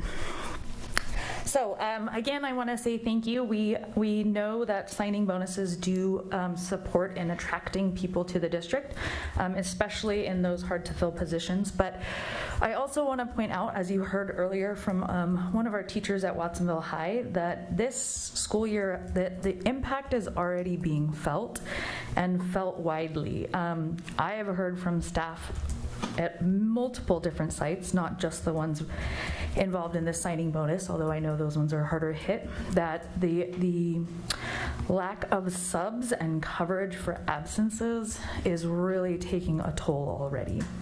So I urge the board to approve the signing bonus, but to also look at how we can attract more staff to us and how we can look at these hard-hit sites and mitigate the impact that staff are already feeling.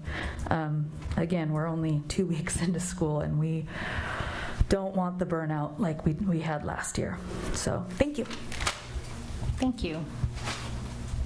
Any questions from board members? Jen Shocker?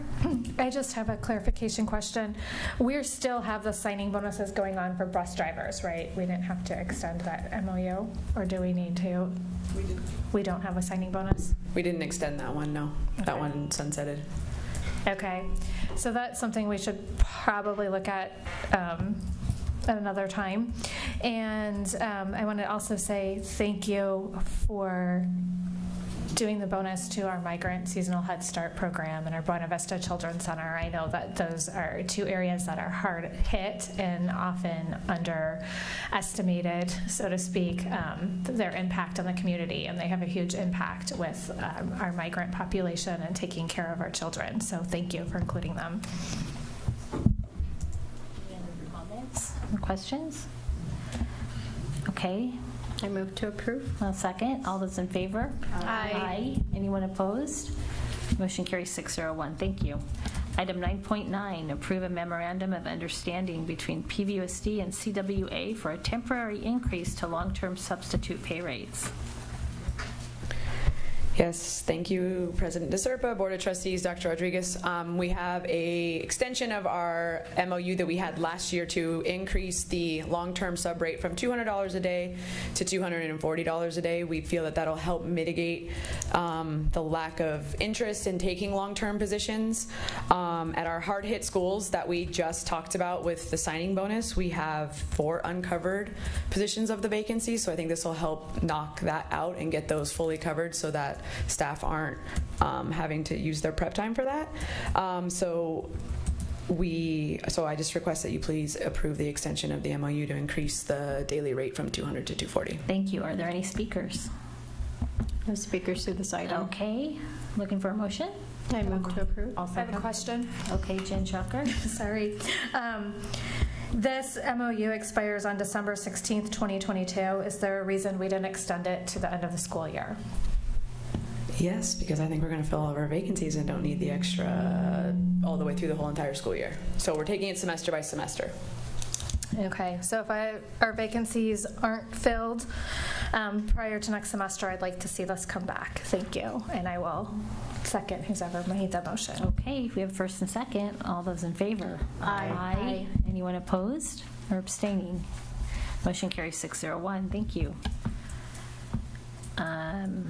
This is item 9.10. Approve the memorandum of understanding between CWA and PVUSD 2022-2023 before and after school supplemental pay rate. Yes, thank you, President DeSerpa, Board of Trustees, Dr. Rodriguez. This is another MOU that we worked on with CWA to provide a supplemental rate for our substitutes. So often when they're in a long-term sub position, they really integrate themselves into the school community. They attend back to school night, they do collaboration, they work with grade level teams sometimes outside of the day to work on their lesson planning. And there hasn't been a rate that we can actually compensate them at because we haven't had anything in place. So we would like to bring that forward for the hard and recognize the work that they're doing in terms of covering the long-term spots and recognizing they do attend as they do attend back to school night and other events at schools, as well as working in our after-school program when teachers are out or we're unable to get coverage, especially now going to the 9-hour days. So we wanted to have a rate agreed upon with them in order to cover those positions. So I, again, respectfully request that you approve this MOU with CWA.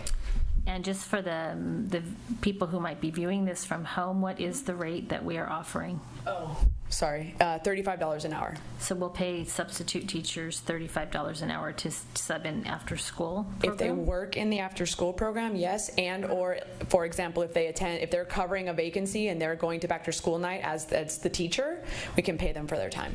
Okay, great. Any speakers? No. Any questions? I'll move to approve. I'll second. And Maria seconds. All those in favor? Aye. Aye. Anyone opposed? Motion carries 601. Thank you.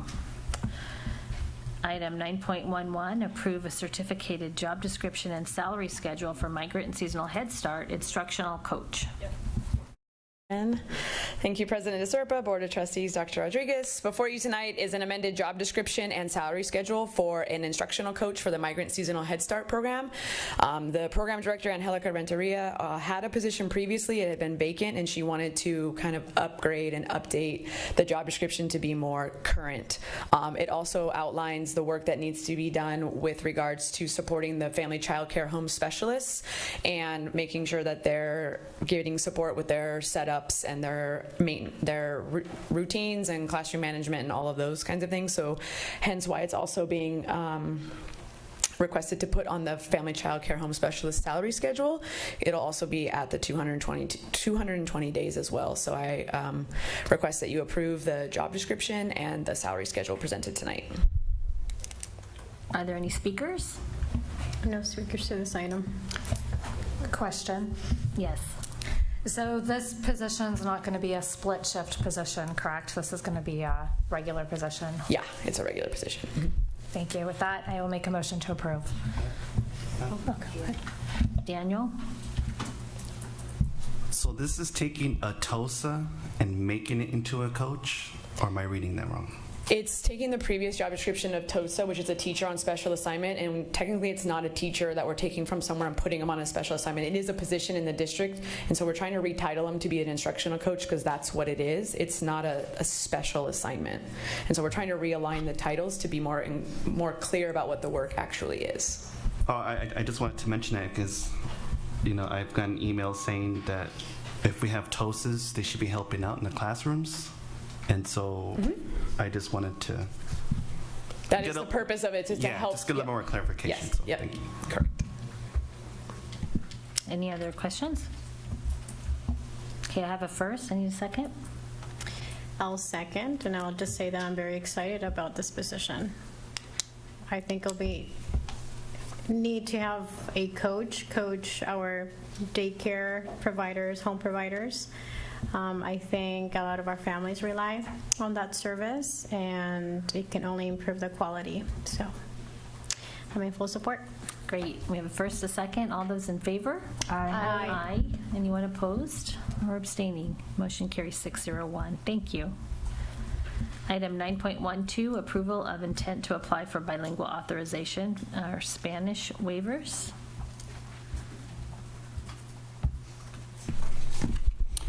Good evening, President DeSerpa, Dr. Rodriguez, and Board of Trustees. This item is for approval of intent to apply for bilingual authorization. The following teachers are working towards a bilingual authorization in Spanish and need additional time to complete these requirements. If approved, these staff will be submitting the waiver under Ed Code 44253.3. So they are currently working with bilingual students in a bilingual program. Are there any speakers to this item? None. Any questions or comments from the board? I'll move to approve. Second. First and second. All those in favor? Aye. Anyone opposed or abstaining? Motion carries 601. Thank you. Item 9.13, approve a variable term waiver request or a WV1 form for a school psychologist. So good evening again, President DeSerpa, Dr. Rodriguez, Board of Trustees. This item is to approve the variable term waiver request for 2 positions. This waiver is for these 2 teachers to qualify to teach a Spanish position and a school psychologist. So we recommend that you would approve this so they can hold these positions. Any speakers? None. Any questions? I'll move to approve. Okay, I'll second. I do have one question. So how far along are these 2 particular positions in their programs? The school psychologist is enrolled in an intern program, but has to complete 1 math class before she's officially taking the intern classes. And then the Spanish teacher has applied to 2 programs, currently holds a bachelor's degree in Spanish already, and so she should have her application and her program in this semester. Okay, and I'm guessing we're providing a lot of support to people like this who Correct. haven't yet completed their schooling, yeah. Yeah, we're obligated to provide site mentorship, and then the school psychologists also have their own interns their own mentors inside their program, as well as via special ed. Okay, perfect. First and second, all those in favor? Aye. Anyone opposed or abstaining? Thank you. Motion carries 601. Item 9.14, approve appointment of teachers on provisional internship permits, or PIP. Good evening one more time, President DeSerpa, Dr. Rodriguez, Board of Trustees. So this is the item to approve these teachers for their provisional internship permits. As you know, there are significant shortages of teachers. These 6 people qualify for what's called a provisional internship permit. These are for staff members and teachers who are still working towards their intern credential or a permanent credential. So we recommend that you would approve these 6 PIPs so that these people can continue in their positions. Are there any speakers? None. Any questions from the board? I'll move to approve. I'll second. All those in favor? Aye. Aye. Anyone opposed or abstaining? Motion carries 601. Thank you. Item 9.15. Thank you. Sorry. Thank you, Brian. Item 9.15, approve certificated management salary schedule. And I'm back. Thank you, President DeSerpa, Board of Trustees, Dr. Rodriguez. Before you tonight is the management salary schedule with a few amendments, one being the position of the Director of Extended Learning. With the expansion of the program due to the Expanded Learning Opportunities Program and needing to provide a 9-hour day, we felt that the position needed to be raised from range 40 to 43, and also to put better alignment with the directors at that level. Most of them are already at a 43. So you'll see that on the second page down below, Sylvester. Yeah, perfect, right there.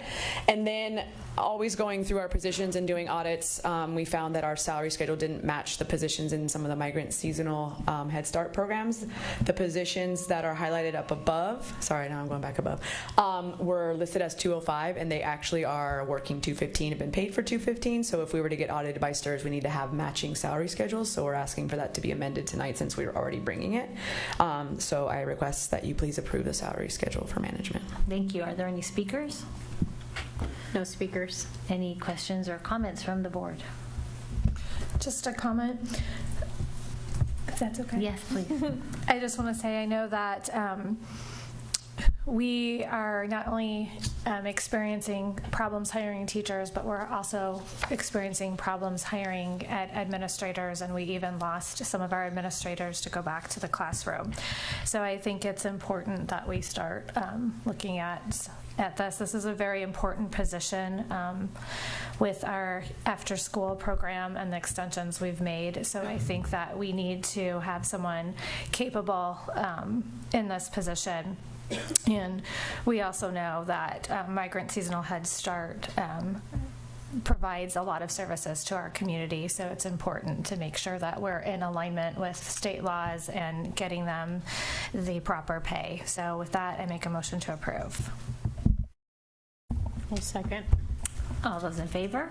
Aye. Aye. Did you have a question? Just like a quick comment. Did you vote? Oh, I vote aye. Oh, you voted aye. Okay, let me just finish. So the motion carries 601, and I think Trustee Dodge has a comment.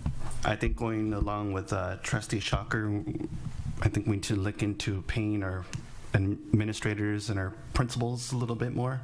I know we've lost some in my area, some administrators to go back into teaching, and I think that's a loss for our middle schools and our high schools, and I would just like to agree with Trustee Shocker. Thank you. Thank you. Okay, moving on to item 9. Where are we? Are we 9.17? 16. Oh, I'm sorry. 9.16, approve a site administrator pay rates for 2022-2023 after school coordinator position vacancies. So thank you, Trustee Shocker. It was a perfect segue into this last item I have. Thank you, President DeSerpa, Board of Trustees, Dr. Rodriguez. This item is to address some of the after-school coordinator vacancies that we have. Some of them have promoted, and with the expansion of the program too, it has also created more vacancies. And so what this is to address is the sites that we haven't been able to fill with a permanent employee yet. The actual site administrator is willing to take on the extra work of running the after-school program in the interim while we're trying to hire for the position.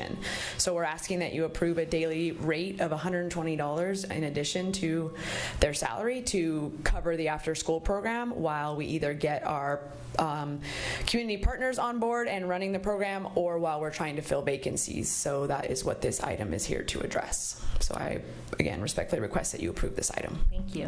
Do we have any speakers to this item? None. Any discussion or questions from the board?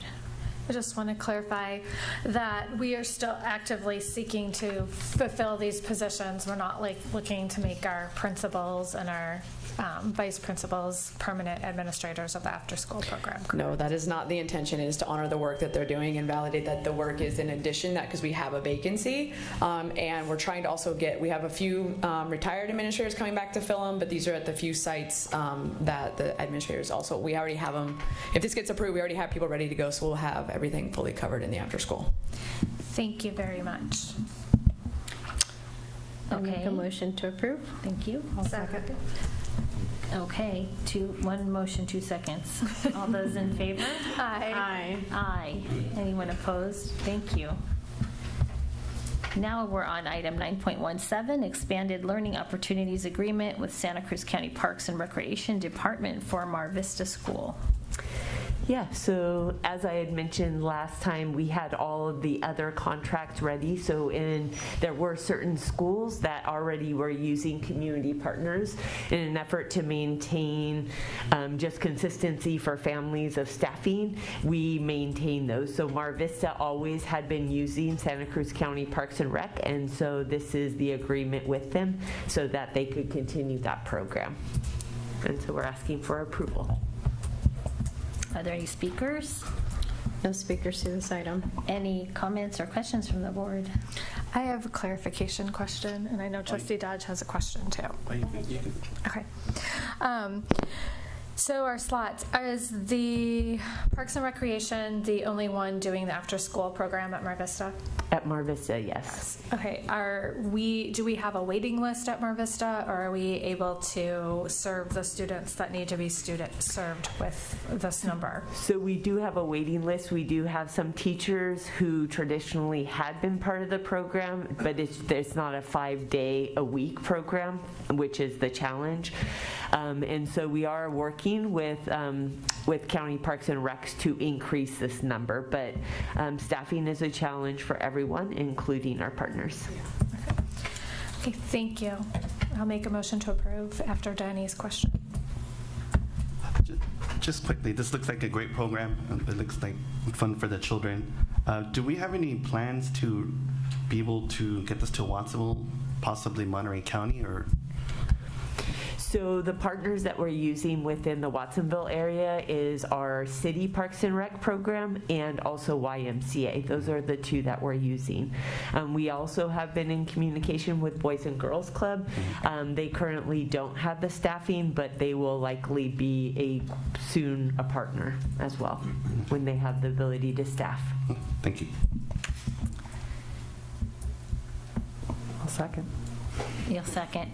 I would just like to say for Parks and Recreation, it's the Santa Cruz County Parks and Recreation, and really they should be serving the whole county. So I think it's a matter of equity. So I would like to see some planning for them to start serving down into our area, if possible. That's all. Just a comment. Really. Okay. It's basically who we had been serving previously is who we were trying to do for consistency. So YMCA was our partner previously, and the City of Watsonville Parks and Rec was our providers down here before. So students are already used to that staff, and they're closer in proximity as well. Okay. Just if we need extra slots, I think there's room. Just to comment and echo what you said, I totally agree, because I know like Manresa and Sunset and Beach are part of, the parks, the state parks and recs, and I totally agree with what you said. So something we could look at. So because I know it's out of county, I believe Sunset is in county, and I know on the weekends the state staffs where they charge like $5 a park. So yeah, thank you, Trustee DeSerpa, for bringing that up. Yeah. Okay, first and second, all those in favor? Aye. Anyone opposed or abstaining? Thank you. Item 9.18, approve Apex Learning courses. So before we continue, I would like to make a motion to extend our meeting to midnight, just in case. Second. All those in favor? Aye. Aye. Anyone opposed or abstaining? Motion carries 601. Thank you. Hi, Lisa. Good evening, Board President DeSerpa, Board of Trustees, and Dr. Rodriguez. This evening I'm bringing before you Apex Learning, which is a learning system for students who can consistently have an education, what they're learning, regardless of the person that's in front of them. We are bringing this forward in front of you for the vacancies that we have within the district. The program will be used for middle school math, high school math, and high school science, as well as middle school and high school English. Are there any speakers? We do have one speaker, Monica. I was hoping there would be more information than that. So, see. I'll wait though for the, I don't know if I'm like timed or something. This is just co-op. Thank you, Maria. Okay, well, I was hoping to get more information than that. I think we actually deserve as a community, if we're going to spend the money on this, to have more information about this, because we already have a program with Edgenuity that we use. Our credit, we have a whole program that does this, and so I'm hoping that after I make this comment, she's allowed to give us more information, because I'm actually being told as an academic counselor that we're piloting this at one of our schools, and our kids need language other than English. So if it's only covering English and math and science, how are they going to get that when we are only allowed to give them in alternative education 15 credits for recovery programs like this, using recovery programs like this? So maybe I've been miscommunicated too. Maybe the person informing me has needs more information. But I definitely don't think that Apex should take the place of Edgenuity if that is the case. Again, I'm hoping that there'll be more information. If so, if it is intended to take the place of Edgenuity, as I've been told, then how will that be implemented? And before it's approved, I think it should be discussed with you as board members and with our community, because if we, again, are a piloting program, we work with highly social, emotional needed kids, and throwing a new program on them in this year that nobody knows anything about is triggering. And so I want to be mindful and thoughtful of their needs, even though, again, we're small schools, but the larger schools will have this impact, and then it's a trickle-down effect. Thank you. So Edgenuity is our credit recovery, and this would be for credit attainment. We did want to keep the two separate, and they are run very differently. And so if we can just click on the Apex, there is a 1-minute video showing.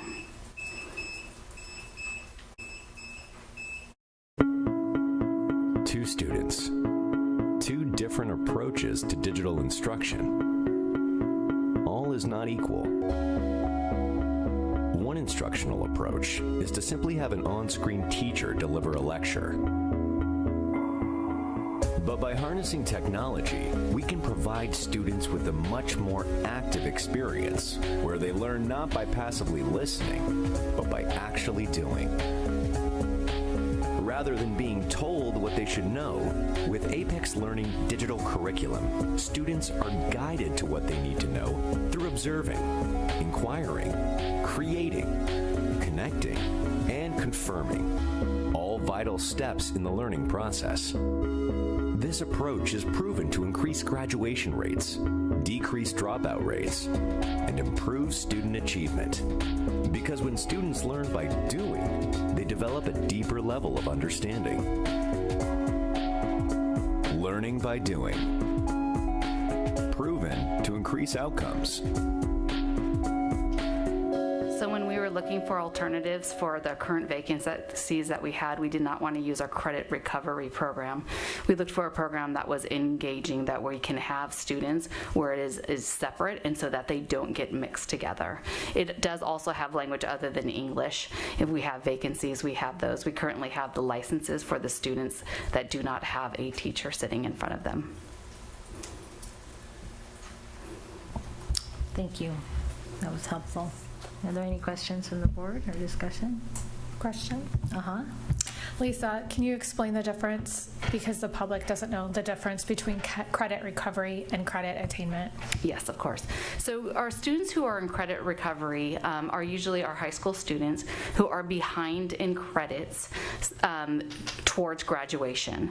And so if I happen to there's two different ways. If I failed a Spanish class, I am going to have to make up that Spanish class. I can either take it again at my high school, or I can use Edgenuity as a program where then I could go through the Edgenuity program and pass the class, and then that I will receive those credits that I failed the year before or the semester before. Credit attainment is where we're sitting in our current classes, where we're getting credit for the classes that we are on track for graduating, and we don't have to make up any missed or any classes that we failed. Okay, so this is an additional tool that they'll be able to use in the classroom? Yes. And will this be at all of our high schools, or are we just having it at one? Right now what we're doing is it's going to be in our classrooms where we do not have a teacher of record. So where we currently have a substitute or a long-term sub. That way the student has a consistent education going through. All the classes are A through G UC portal approved, as well as NC2A for the athletes approved. Okay, so it's not taking the place of Edgenuity. No, it is not. It's something that can be used in addition to Edgenuity. Yes, it is. Okay. It would be their core classroom where they are. Okay, thank you. And it's not replacing our teacher. It is not was my replacing our teacher. comment. Yeah. There's actually a lot, when we have a teacher that comes in, there's actually a lot of materials that build in to help supplement the classroom. So then the teacher is the main teacher once there's a teacher of record, and the students could use it to continue to supplement the education. Thank you. Yeah, this is no substitute for a great teacher. No, but I can absolutely see where not. it would be kind of cool and supplemental. Any other comments? Okay, looking for a motion? I move to approve. I'll second. All those in favor? Aye. Aye. Motion carries 601. Thank you. Thank you. Item 9.19, Community Responsiveness Education.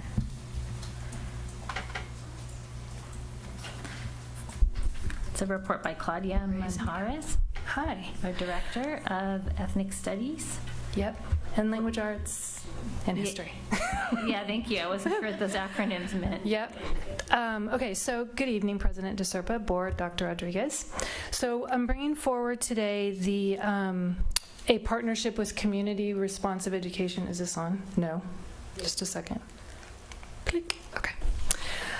So this is an organization that we partnered with last year when we were doing our professional learning with our ethnic studies teachers, and we had English ethnic studies teachers, history, and art ethnic studies teachers in the group. And so what we'd like to do is continue that partnership for the coming year, which would include 6 sessions for our year 2 community of practice, again including our current ethnic studies teachers in the group, with the objectives of continuing to build out the curriculum for the courses that we're making, including the U.S. history one that we want to work on, and an ELS, or Ethnic Lit and Studies 3. The other objectives for this particular community of practice is they do lesson study with the praxis cycle, and it's building community development for them. The other piece of the contract would include a leadership circle. So this would be for our secondary administrators, middle school and high school, and this would be done during their principal meetings, where the CRE representatives would come in and train them, so that not only are the teachers getting trained, but the administrators are getting trained as well to be able to move the school forward. And then the other piece of this is, and we partnered with the county office on this piece, but a teacher of Color Circle community of practice. So any teacher in the district can be a part of this, but we really want to highlight it for our teachers in particular, so that they can participate with other folks in the district. So with that, bringing that forward with a request for approval.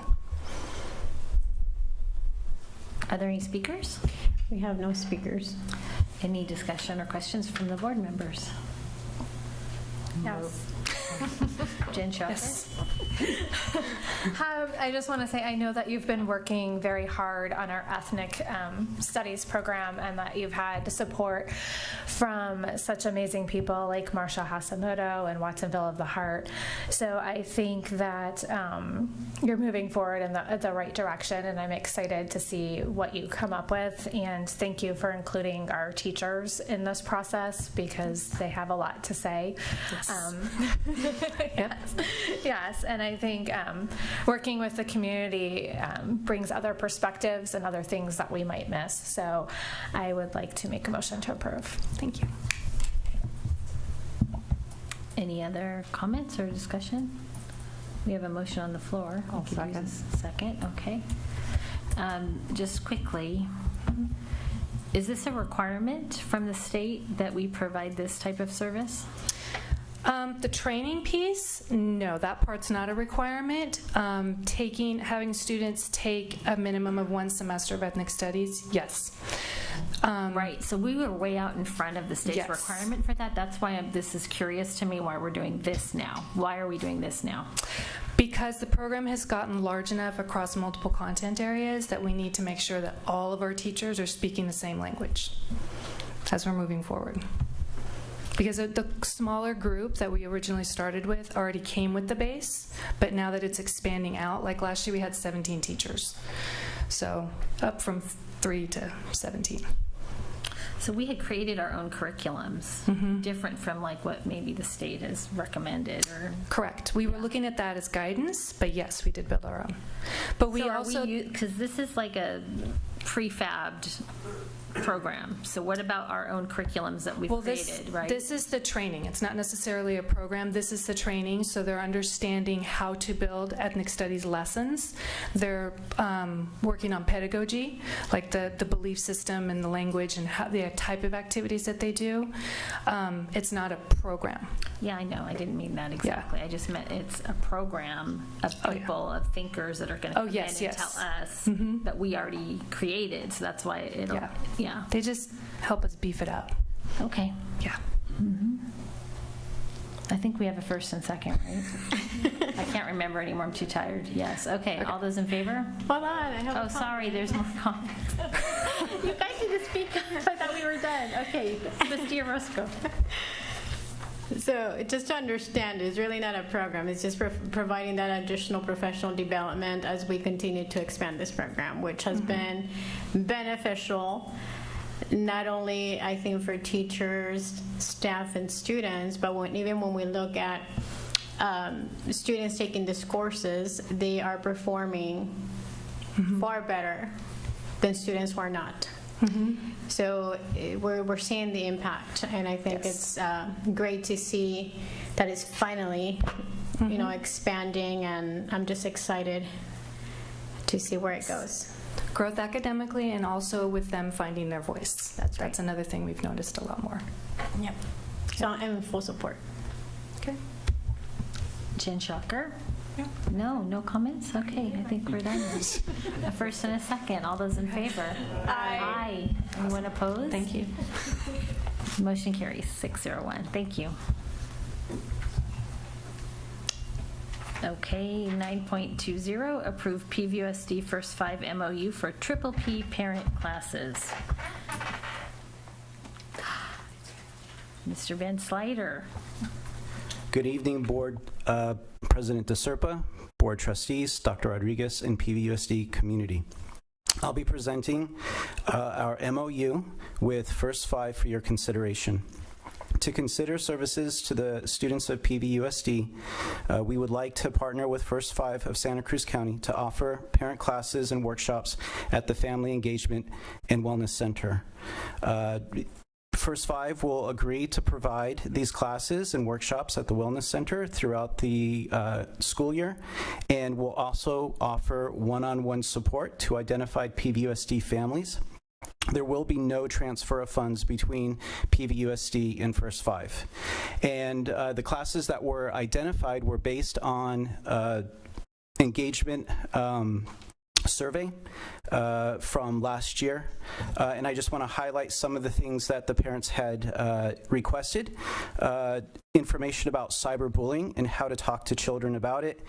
Good parent-student, good parent-child communication, positive discipline, how to manage adolescent behavior, how to address and parent difficult children, information about challenges teens face and how to support them as they navigate being an adolescent, setting boundaries, and talking to kids about difficult topics like sexuality, drugs, depression, and suicide. And so we believe that these classes that Triple P will be able to bring forward will help our families be able to engage with their student.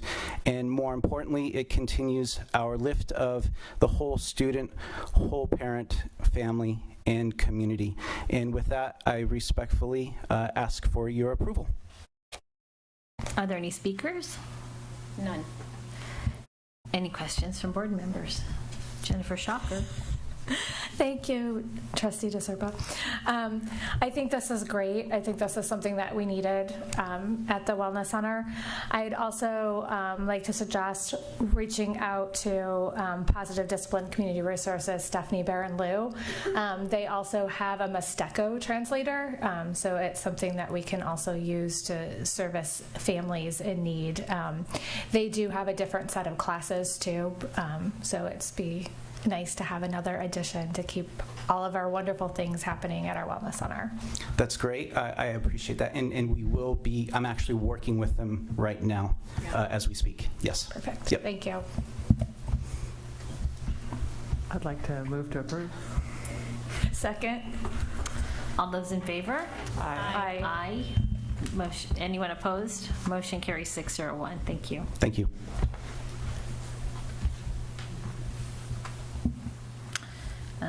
Okay, next is 9.21, approve the Pajaro Valley High School cafeteria roof project number 2023013. Good evening, President de Serpa, Board of Trustees, Dr. Rodriguez, Cabinet.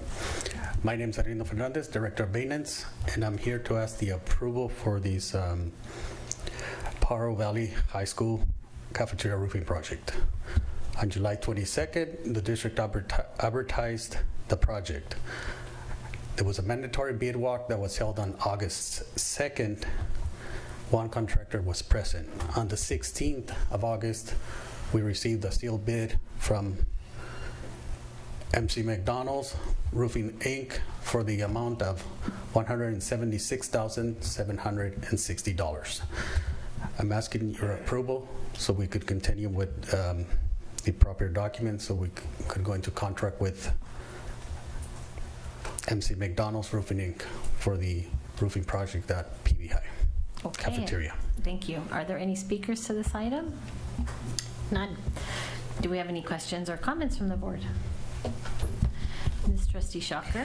So there was only one bid that came through on Yes. this project. And have we worked with McDonald Roofing before? No, this is the first time we're gonna work with them. Okay. Keep in mind, it's only one roof that we're doing at PV High.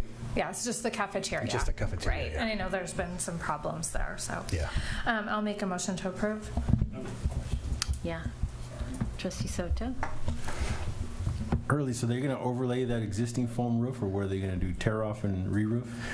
No, there's no tear off necessary for this material that we're they're just going to overlay the existing? Correct. All right. So that's going to save on abatement and all this extra cost. How old is this roof, Orlando? Like when? 2003, I think, when the school was built. So it's like 20 years old? 20 years old, yeah. Yeah. Is it leaking? It's leaking. That's the worst, and that's why we're doing that cafeteria, because it's in bad shape. Okay. It's a foam built-up roof with a membrane, and over time it's been compromised, and actually Birds like that material, so they go and pick at it, and then the water just gets in there. And Okay. Any other comments or questions? Clarifying question. Sorry. So if we're just doing the same foam material roofing, how long is it till we are going to experience another problem? this is not, it's not foam that we're putting in. It's a weather weld. Okay, so it's something not. that's It's hard. okay. It's a hard surface. It just sounded a little confusing when you said, "Oh, we're just doing the same thing." So I wanted to make sure that this is something that's going to last and hopefully not cause a lot of headaches for us. Is it a spray-on or is it a roll-out material? It's a spray-on. Yeah. And it hardens though. It's not like the foam. Yeah, it's not like a silicone either that just No. It's actual fiberglass and bonded together material. It actually creates a hard shell. Yes, correct. It's white. There's a finish they put on it, yes. I'm learning a lot about maintenance since Oscar became a trustee. New perspective. I've done a little bit of everything. Yeah. I'll make a motion to approve. I'll second. First and second, all those in favor? Aye. Anyone opposed? Motion carries 601. Thank you. Thank you.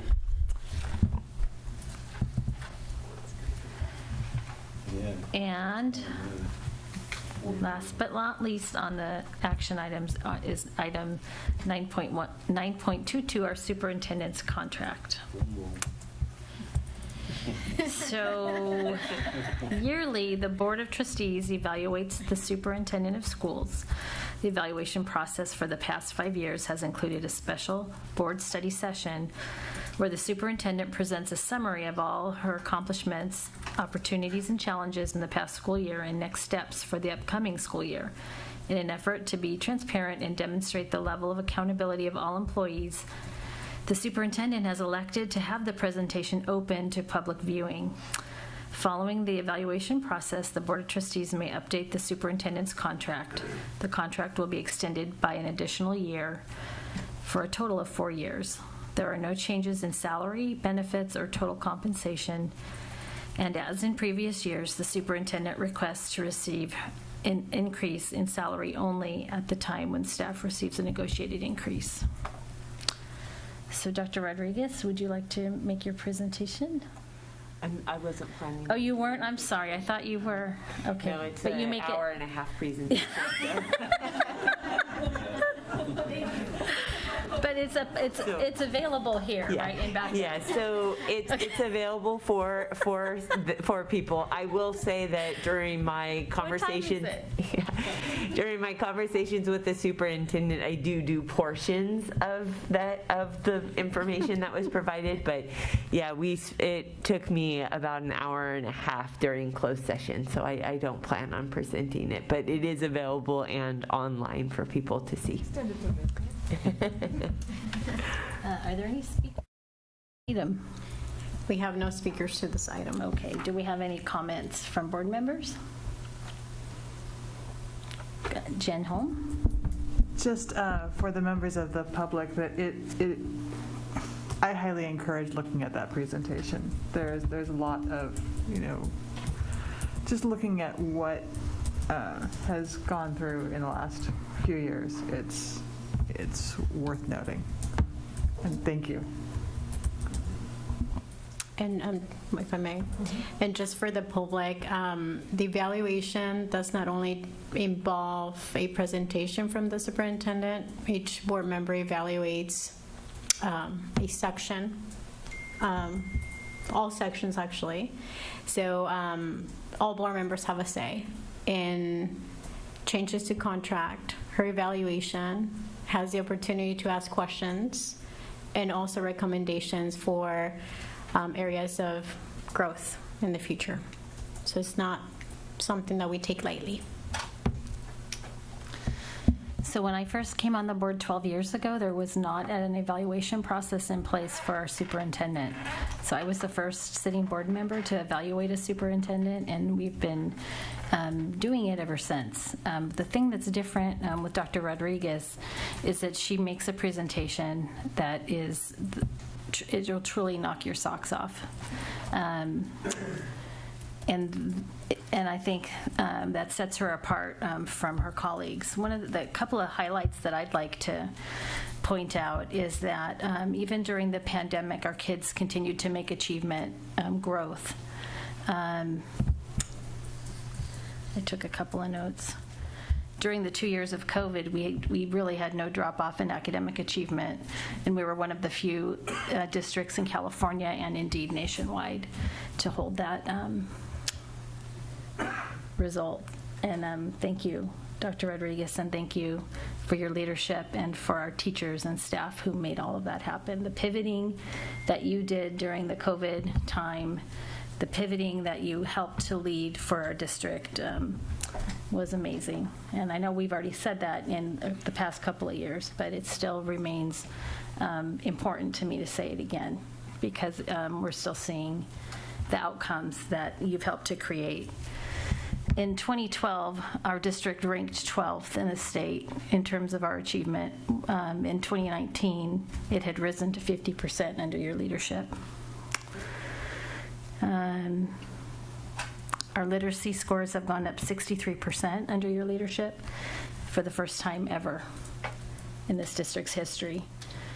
These achievements are not easily won. It says a lot about who you are as a leader and the things, the way that you lead this district. It should be the most important thing for this board is to provide opportunities for our kids, and it's finally happening under the leadership of Dr. Rodriguez. So bravo, and thank you.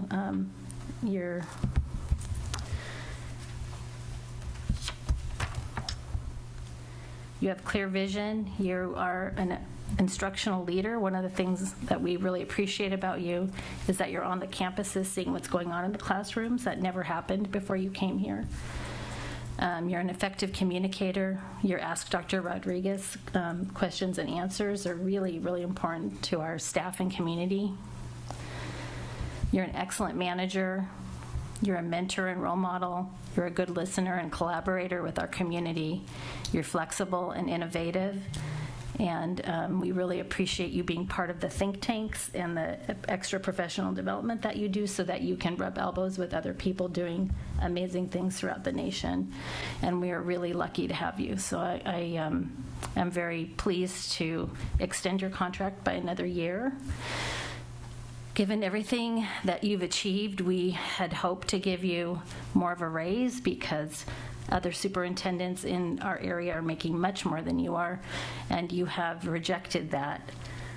You have told us that you do not want an increase in salary, that you'll just take what everyone else takes, and I think that says a lot about who you are.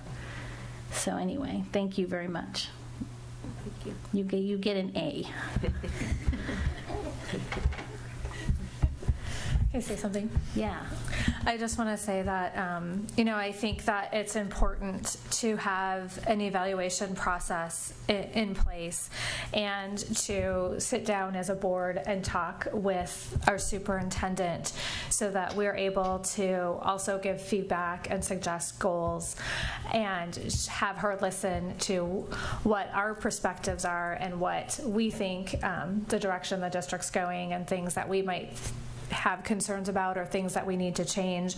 And this is an opportunity for all board members to participate in that and give them the opportunity to ask questions. And Dr. Rodriguez spends time to put a great presentation together to talk about the things that are happening in the district, and has been responsive to our questions. So I think it's just important that the community knows that it's not something that we take lightly as a board. This is something that we sit down and we spend time with and discuss goals of the district, things that we can do better, things that we're doing right. So thank you. Did you want to say anything? You don't need to, but just in case. Well, it's been an honor to serve the district for 6 years. It's been, in some ways, it feels like I've been here for a long time, part of my career, and in some ways, it feels like it's been a very quick time.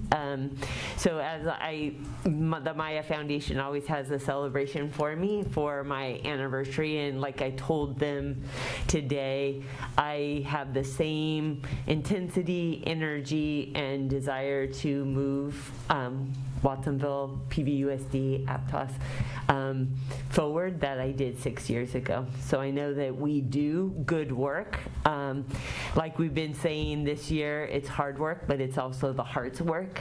And so I feel that I demonstrate good work ethic. I demonstrate the desire to constantly move us forward because I believe in our children and I believe in our staff and community.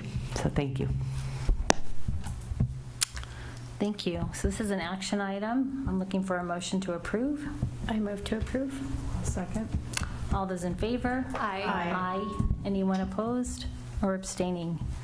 Motion carries 601. Trustee Georgia Acosta absent. Thank you. Thank you for wanting to stay for another 4 years. This is item 10.1. Watsonville, Aptos, Santa Cruz Adult Education Annual Report. This is a report by Dr. Nancy Bilasich.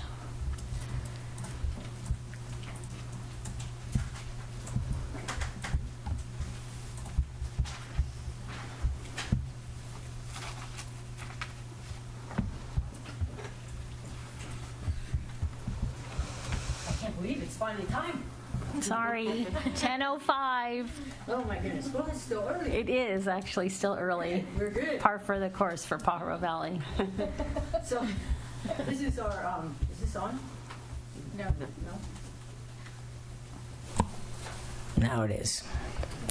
This is our annual report, and there are a lot of pages in here, but we're going to kind of sum up some of this quickly. You can ask for more detail if you'd like, but I think that you have been here long enough to know a little bit about our school. Flip it. So I'm the director, Todd's my assistant. We're still waiting to hire a coordinator. And Susan Brucci is our community advisory president. Really been outstanding, helpful, wonderful. So as a team, we're ready to go. And like I said, Todd's my right arm. Without him, I show you my left, see? Can't do it without him. So this is our agenda for tonight, but I don't think we're going to go through all of this. A couple things we'll highlight. Our background in history. Yep, 1928's when we started. And it was called an evening high school. And we had started with immigrants from everywhere. Italians, Croatians, Hispanics, Portuguese, you name it, we've had people here.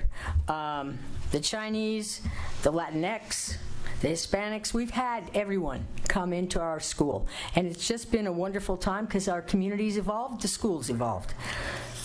And then this goes through the history of where we bought Radcliffe School. And we were so excited we had a school, we had our own building, and then the district had to come in and needed another elementary school, so they kind of bought it back for $800,000. Think about that. A whole school. Anyway, we've gone on, we've evolved. We were down at the Porter Building. We had SABA. Then we were in our building downtown, and we had to give it up for SABA for a couple of years because they needed a place. I don't know. Then what happened in 2015? Santa Cruz. Santa Cruz wanted to merge with us. And this is really different. And we're seeing many of the things that are different because they're outside our boundary. And you think that's not a big deal, but okay, who's going to Santa Cruz to take these supplies? There's all kinds of things in Santa Cruz. We're great. We are happy to have them. We have a new name. We had to get a new name, Watsonville Aptos. We added Santa Cruz Adult Education. And our three major sites are the Green Valley Center here, the Institute of Language and Culture, our downtown center in Watsonville, and the Santa Cruz Center. And then we go to all these different places in the community. Sometimes they'll call, Driscoll's will say, hey, can you provide a class for our farm workers out here? Can you help us? And so we'll go out and work for the community at different times. Right now, our biggest challenge is, like everybody else, teachers. We had COVID. That was like all of us. We had to pivot online. Are people going to do it? Are they not? With adults, it's different because they don't have to come to school. And a lot of them did not have computer skills. But our teachers hung in there, and we did. Our school went okay. We were good. And then we came back in person in 2021. And we have this new governance. Well, it's not new now, but we have this consortium. So as we're accountable to you, we're accountable somewhat to Santa Cruz City trustees. Well, they think we are because they come to our meetings and they want to know what we're doing. But these are the people that manage the consortium. It's very different in our county because most consortiums have adult ed people on their consortium. We have Dr. Rodriguez, who's our chair, and we are so fortunate because she got here. I don't know how much she knew about adult education, but she's a quick learner, and she stepped right into that seat. So we're very lucky that she takes care of us. There's Cabrillo College, the county office, Chris Monroe from Santa Cruz City, Andy Stone from Workforce Development Board, and a new director will be hired soon. So like I told you, here's our governance. We have PVUSD, all of you, and Santa Cruz City Schools. And occasionally they'll call us. They'll want to know different things, what's going on, blah, blah, blah. It's, we're accountable to a lot of people. And it's an interesting political walk. And then we have our funding. And we have CAPE, which is the California Adult Education Program. That's state funding. And they pronounce that CAPE, even though it's, we don't know how to spell as educators, but that's it, CAPE. And then WIOA funding, Title II funds. It's based on our pre and post tests, and our staff, every time somebody comes into the school, they give them a pre-test right away. Pre-test, pre-test, pre-test. So every student takes a pre-test, and then we need them to stay in our classes because then we give them a post-test after, 40 hours? So then we do a CASAS assessment and see how they're doing. Then we have the Workforce Development Board and the ETPL, the Eligible Training Provider List. That helps us out too. And then we have community support. Masmock, McDonald's, they're always helping us out. Oh, we have a special presentation. Can you come up with some cookies? Okay. Can you come up with some pies? Great. It's Teachers Week. Can you come up? Oh yeah, here's the hamburgers. I mean, they're great. They're really great. Home Depot, they give us flowers. They give us whatever we want. They're very good to us. It's really nice. Martinelli's, you need some cider? Come on down. And not always, we don't always give them ample notice because we don't always know what's happening. Sometimes events are kind of quick, and they're there to help us out. The Community Health Trust helps us with scholarships. Raed Farhat has done numerous things for our school. Seroptimus also does scholarships, the Watsonville Rotary. So we have lots and lots of support. Then we have this CINIS grant, which is a Citizenship Instruction and Naturalization Application Services. Okay, well, we have acronyms for everything. And Todd has really worked hard on this, hoping that we will increase the number of citizenship students by 200 over 2 years. And then we have our state sport, Department of Education. We're accountable to them. I don't know, we have probably a webinar a week from the state. Seems like all kinds of things going on up there. And then we have the CalPro, where they help us with professional development, and CASAS, we're big into CASAS because that's where we earn funding by how our students do on their tests, or how many hours they're in our classes. And then we have OTAN, which is the Outreach and Technical Assistance Network. Then we belong to all of these organizations, AXA, and when they have an adult education division, then I kind of got roped into working a little more on that piece this year in our region. And then we have CCAE, the Steinbach chapter, where Todd's really involved in that. We all are, but Todd's a leader there. And then we have the California Adult Education Administrators Association, CAEAA. And then we have COAB and the Community Advisory Council, which is really critical to us. Okay, program areas. There they are. Adults with disabilities. We try to work with special ed and help people out when we can. We've got English as a second language is our biggest program, one of the biggest, along with citizenship, and then our career technical education, CTE. We have our learning center where we work with students that, for whatever reason, did not finish their high school diploma and they want to come in and they want to finish. And so we work with them. They're either get into the GED program or high set, or they get into the high school diploma, depending how many units they need. So they meet with the counselor. We have to assess their transcripts and figure out what program, where they can meet success. Then we have adults in training with school child success. That's our parent education. And then fee support. Go ahead. You want to? That's just me kind of blow through them.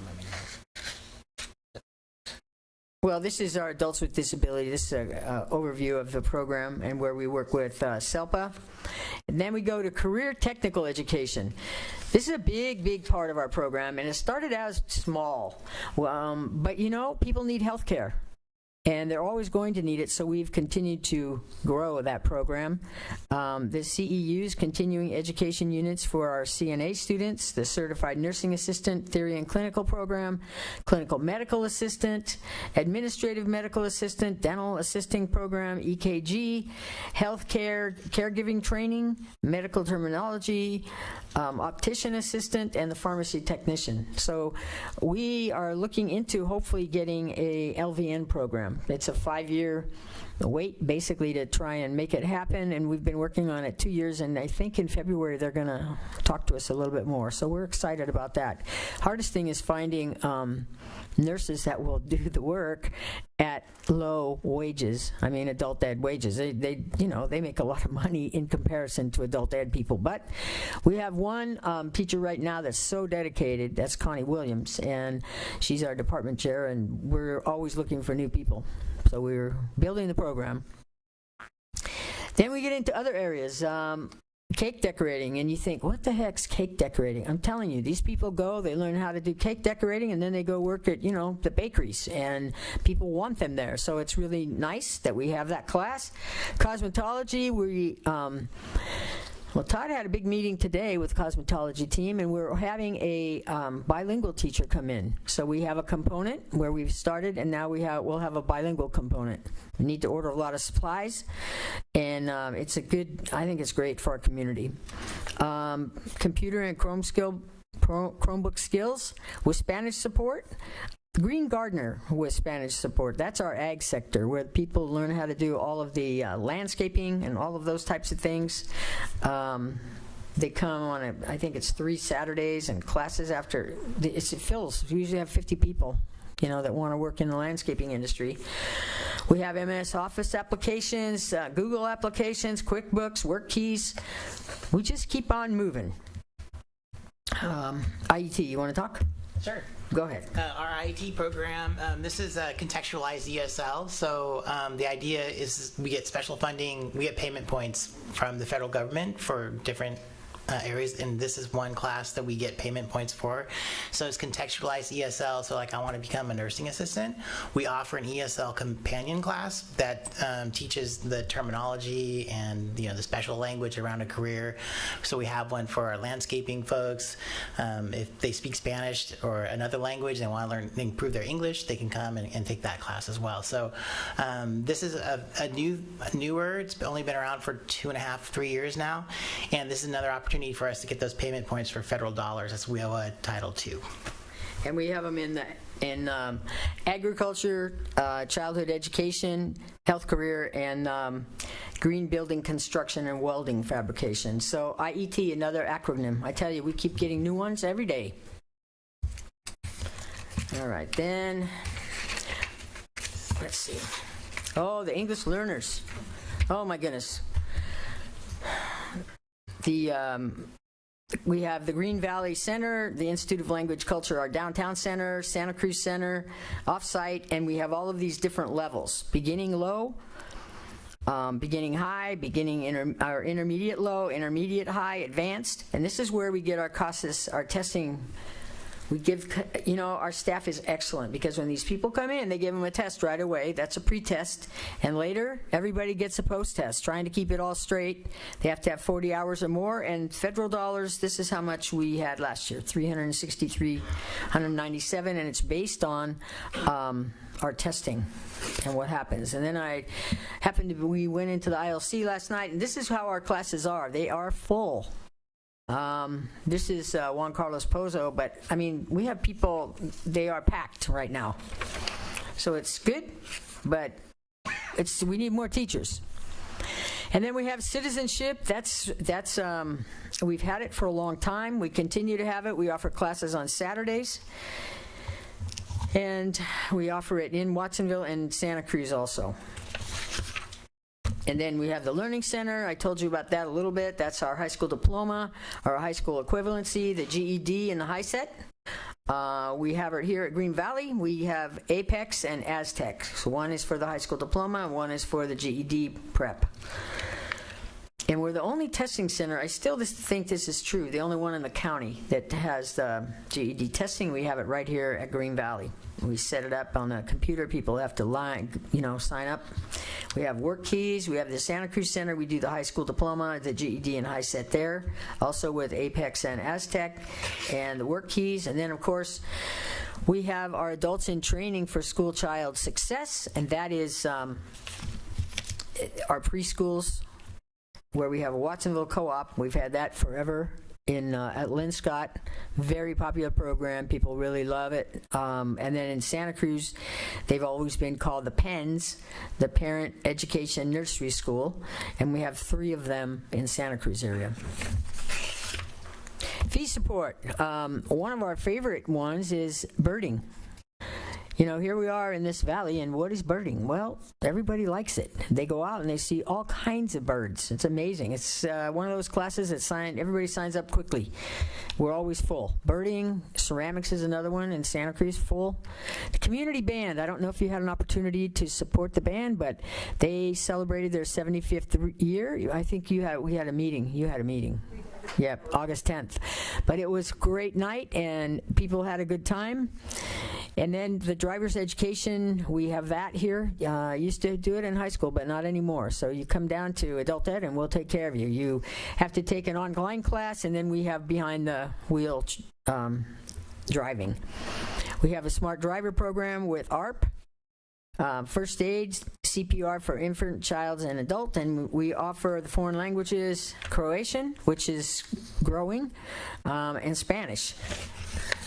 Okay, now we'll go on to WASC. We have our mid-cycle is coming up in March 13th and 14th.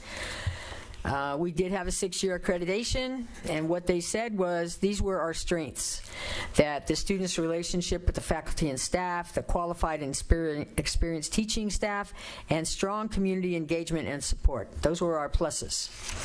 Now they had areas that we needed to focus on, and we're on track for that. We have, they wanted us to improve student support services. We've hired a transition specialist and also a counselor. They wanted us to implement targeted professional development activities, and now we have a teacher team in CalPro and OTAN and a PLC Institute, and we hold PLC meetings twice a month, right? Twice a month. And then we have to continue and align our curriculum, and so annually we update our course outlines, we purchase textbooks, student materials, we provide updated technology for students. Come by and see our technology. We've got great computers. We pride ourselves on the fact that you can't have students learn all old things.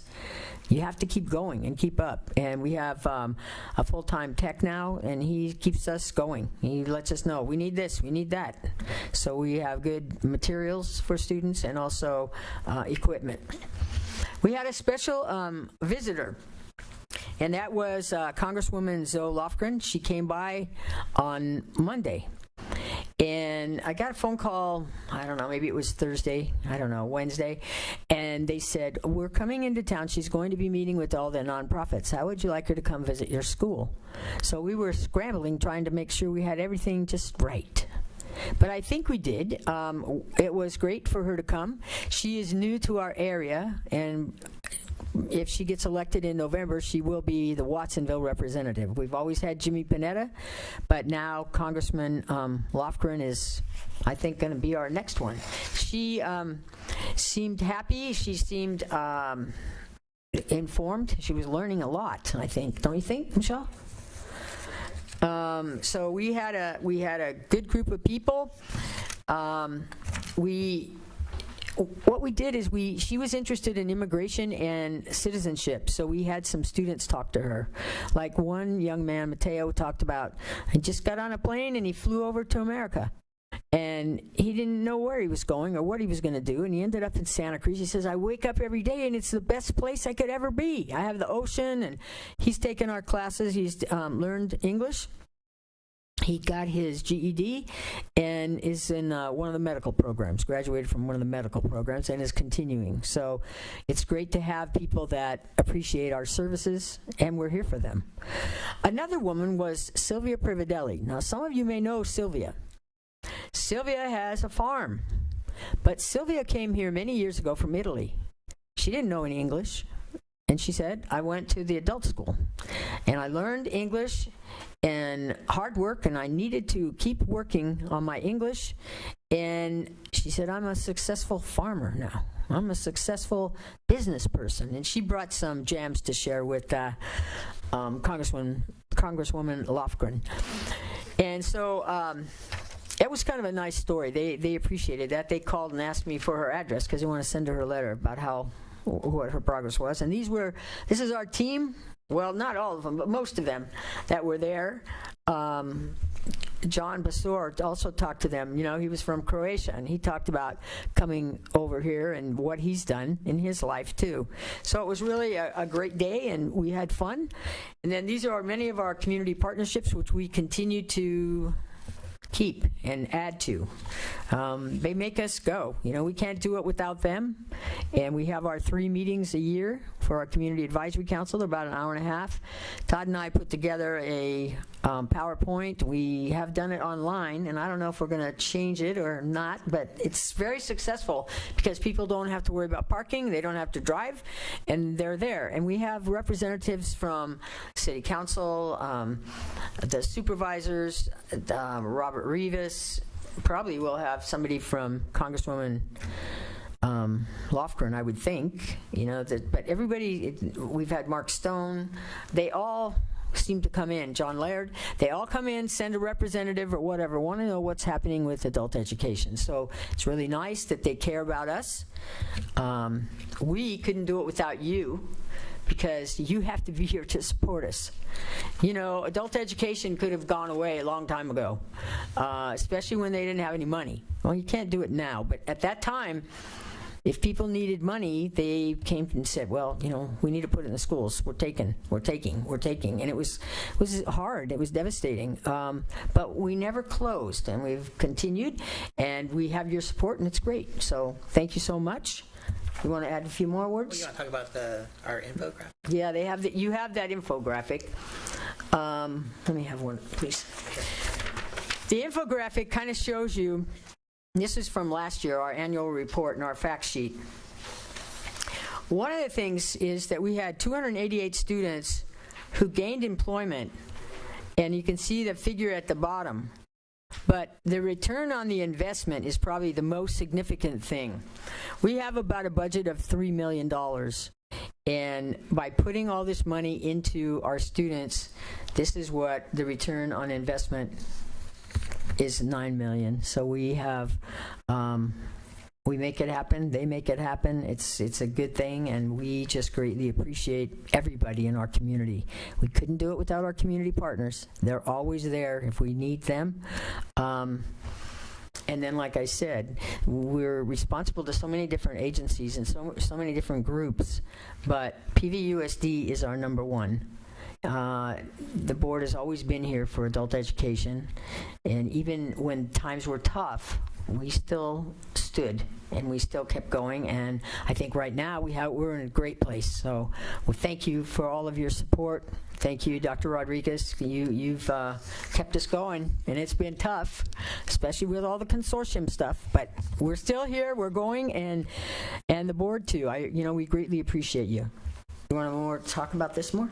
I think we're good. We're good? Yeah. Do we have any speakers? We have no speakers to this item. Do we have any board comments or questions? Yes. Okay. Get ready to answer. Okay, so thank you for a wonderful presentation. You're welcome. Suggestion I'd like to make is New School had their WASC review this past year, and I was able to sit on it with them, and one of the things that I suggested to them was working more with adult education. We have students that will sometimes drop out, but still wish to pursue a GED, so being able to connect those students with your services. There's also students that would be interested in some of the programs, right? Our pharmacy tech program, those types of programs. So working in cooperation with the New School students and staff to let them know that these programs are available for them after high school. I think that is something that we can do. And also I'd like to see us work with our current students who don't have citizenship. Okay, we ran across that in City Council this year with a student who was in the city program that wasn't going to get paid because she didn't have citizenship. So offering our students citizenship classes through adult education would be a way that we can really help our community and help our students. I'd also like to see, I know you've been doing this, Nancy, but pursuing more building trades, plumbing. I forgot to put that in our presentation, but we just had a pre-apprenticeship graduation this summer. Yes, you did. And, but more specific, you mean like just one thing? No, just more opportunities. You know, we have plumbing, we have electricity, so just more things to offer for skilled trades workers, and to work with them to learn those trades and have apprenticeship programs with our local union offices here would be a wonderful opportunity. And then the only suggestion I have is CHP has the Start Smart driving program for new students, and I know we do the driving, but it would be a good partnership because they help support new students who are driving and give them some tips. So thank you. You know, we get a lot of things from our Community Advisory Council, from you. I mean, these are things we have to follow up on. You know, we can't always make everything happen, but we certainly can try. And I remember you said, cosmetology, that's really great. Can you find a bilingual person? And it's like, can we? I don't know. Well, we did. So we're excited about that. So if you have other suggestions, we take them and we do try to implement. Thank you. Did you have something too? Trustee Dodge. I just wanted to briefly say thank you for making adult ed for everybody.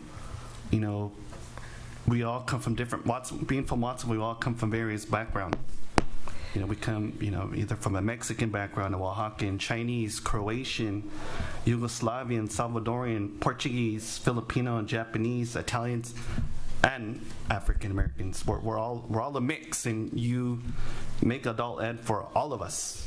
And I just like to say, you've always preached about everybody, and we're all from Watsonville. We're all in this together.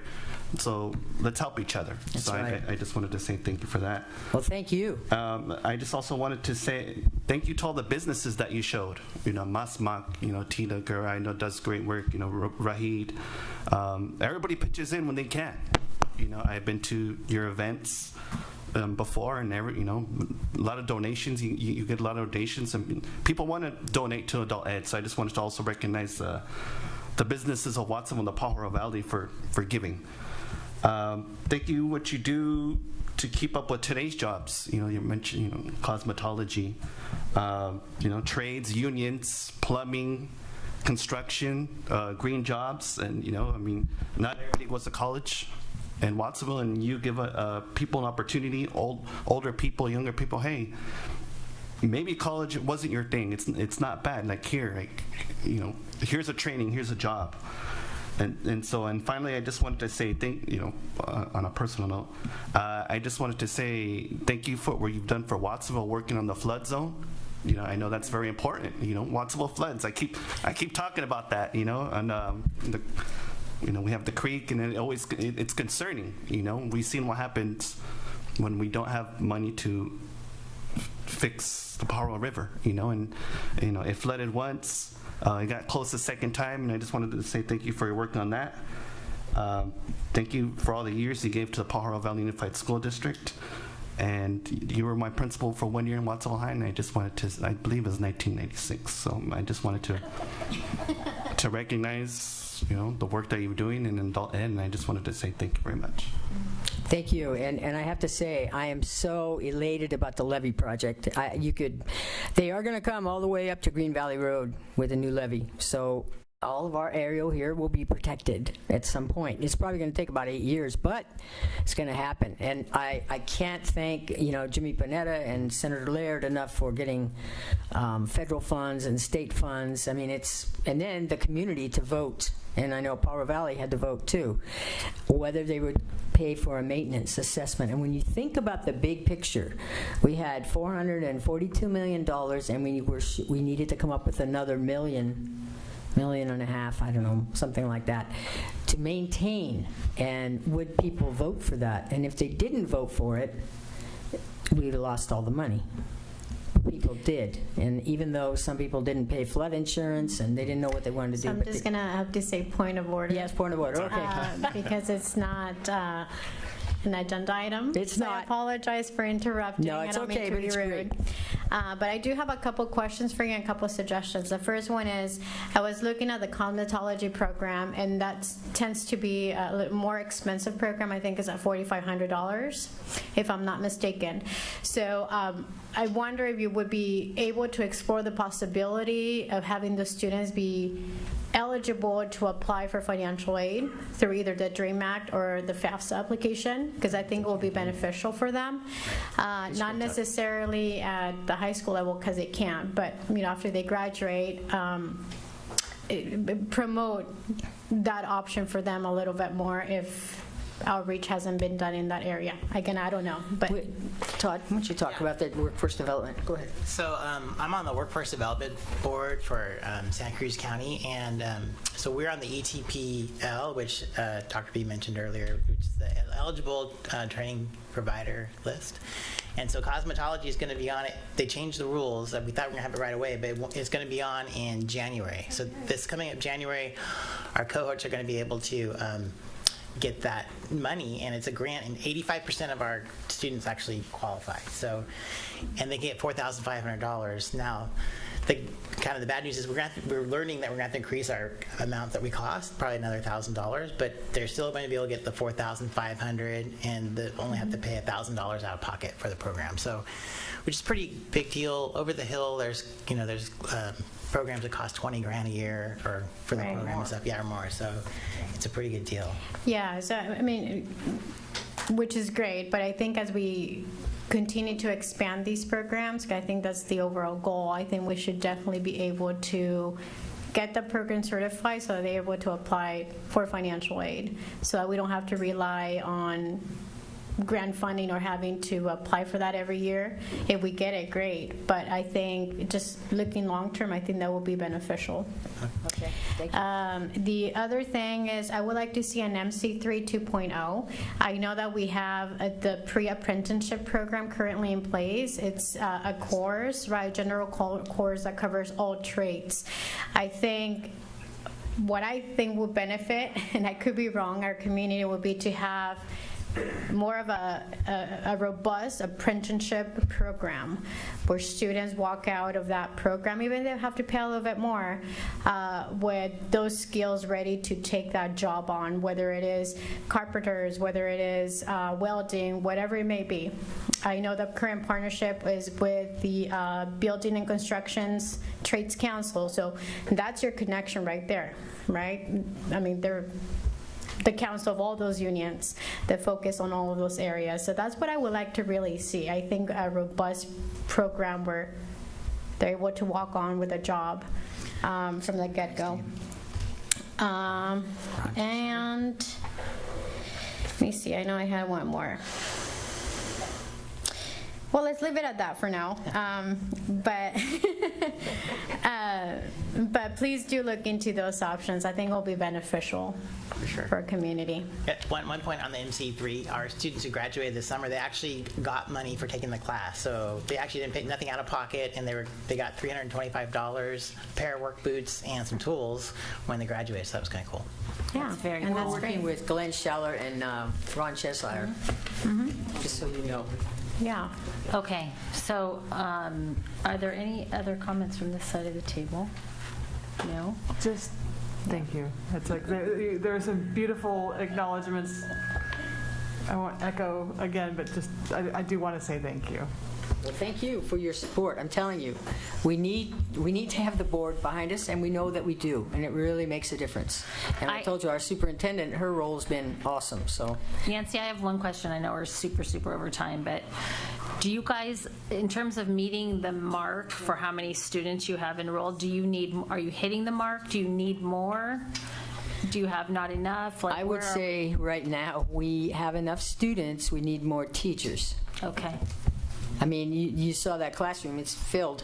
And, people are they're being very kind. Come on in, students, come on in. But I don't have any more chairs, I can't take any more, that kind of thing. So we're starting a wait list. It'll probably thin out later, but right now, we're full. Okay, we're hiring. Thank you. Thank you. Appreciate it. Thanks, everyone. Next up is item 10.2, a master plan for English learners' success and update. All right, the final lap. Here we go. Okay, good evening, President DeSerpa, members of the board, and Dr. Rodriguez. I have with me our new-ish coordinator of English Learner Services, Stephanie Pomplin. I'd like to introduce her. She started with us in December and hit the ground running, and so we're going to highlight some of the things that we've done over the last 4 years, and especially with the dual language programs and some of the work that she's done.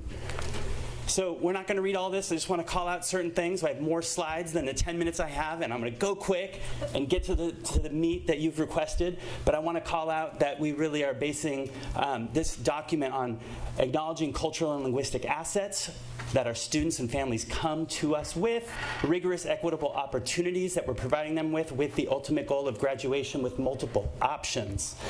There are 6 strategic goals in the document. Systematic coherence is called for, along with building capacity, acknowledging those assets and responding to needs. Again, with human capacity, investing in our educators, engaging families and communities, and lastly, dual language instructional models. There are 3 main core components. I'm going to go through this, and we'll be happy to talk more later, but really want to highlight what we've accomplished and what's next. And part of it is, this was actually a draft agenda item, March 2020, that I didn't get to come up and speak with you all about because a lot has happened since. And so there has been a lot of work done, and there's still a lot of work to do, especially with the new circumstances that we're in. But some of the quick goals for goals 1, accomplishments for goals 1 through 4, I talked about that coherence. We've adopted and implemented a lot of curricular areas that either have a designated ELD component, like Benchmark or English 3D for middle school, and we also have a lot of curricular areas that have specific integrated ELD components to support our English learners. So that's part of that vertical alignment and articulation with the coherence. We've also, when we first launched it, when we first adopted it, I went to 30 sites. I almost got to all the sites before March 2020 and presented on what the plan is and where we're going with it. And I took it to migrant department, all of our instructional coaches, extended learning, we took it to the parent conference. We've taken pieces of it to DLAC throughout the years. And for the last 3 years, I've gotten to go to the UCSC bilingual teachers, the teachers who are getting their teaching certificates that are BCLATs, that are going to be going to dual languages, and kind of in conjunction with HR, recruiting as we're presenting on this master plan.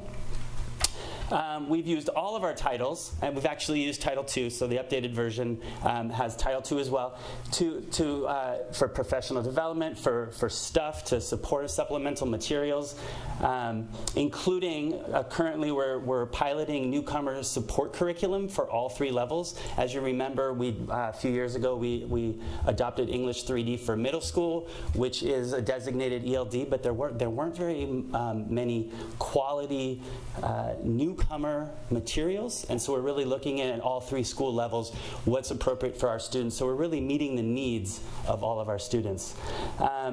MAP in Spanish is being utilized for a lot of newcomers and a lot of sites that are dual language for pre-assessment and then progress monitoring. The California EL Roadmap was launched around the same time as our master plan. Our EL leads are our ELSs, our English Learner Specialists, and 1 administrator from each site, and we meet monthly to really support the implementation and the compliance piece, but especially the implementation of both the English Learner Roadmap and the master plan. And it was mentioned earlier, we have dedicated significant funds for site libraries for their multilingual and multicultural offerings. The language development approach, which is one of the key pieces of the master plan, is really the components that we would love to see in every classroom for every student. And some of the things, I'm just going to kind of highlight some of the main changes. Rather than doing the modular version that we initially intended to implement, in assessment, curriculum, and instruction, the team really started integrating the language development approach components like academic discourse, scaffolding for access, quality questioning. Those pieces really just became part of all curricular areas. So our intent is that everything that we do within our department is utilizing the language development approach.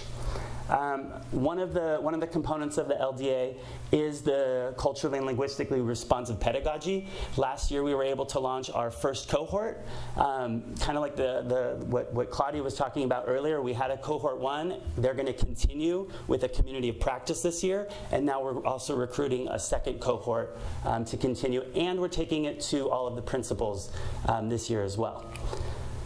Okay, I'm not going to go too far here because you get to hear me and Dr. Rodriguez talk about all the great stuff going on with our parent engagement stuff, especially our team. Go my team. So we're going to go to goal 6. So just to make sure that we're all starting on the same footing, this is probably the most famous study around long-term achievement for English learners. Our programs and our models in our district have typically been the early exit transitional and late exit transitional. Early exit transitional are the K3s, and the late exit are the K5s. And something that's different between the ones above them, and I'll talk about the one-way and the two-way briefly, the transitionals are really utilizing primary language, predominantly Spanish, to learn and become proficient in English.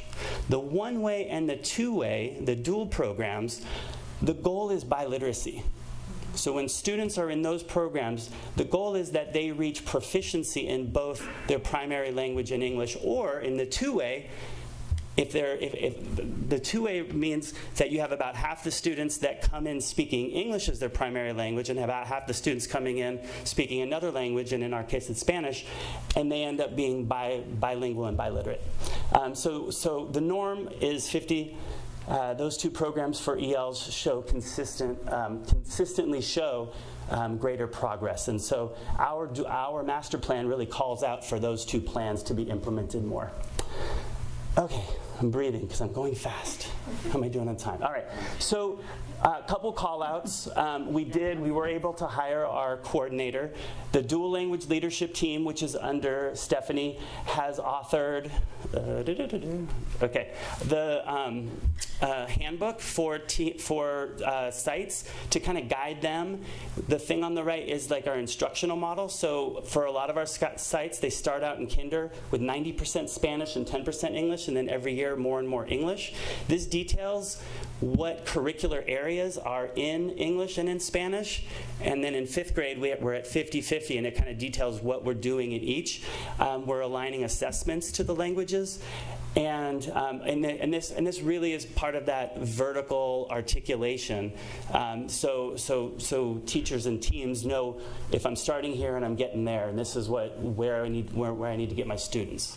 A couple pieces about where we're going, because I know this is a big thing, and so I want to show.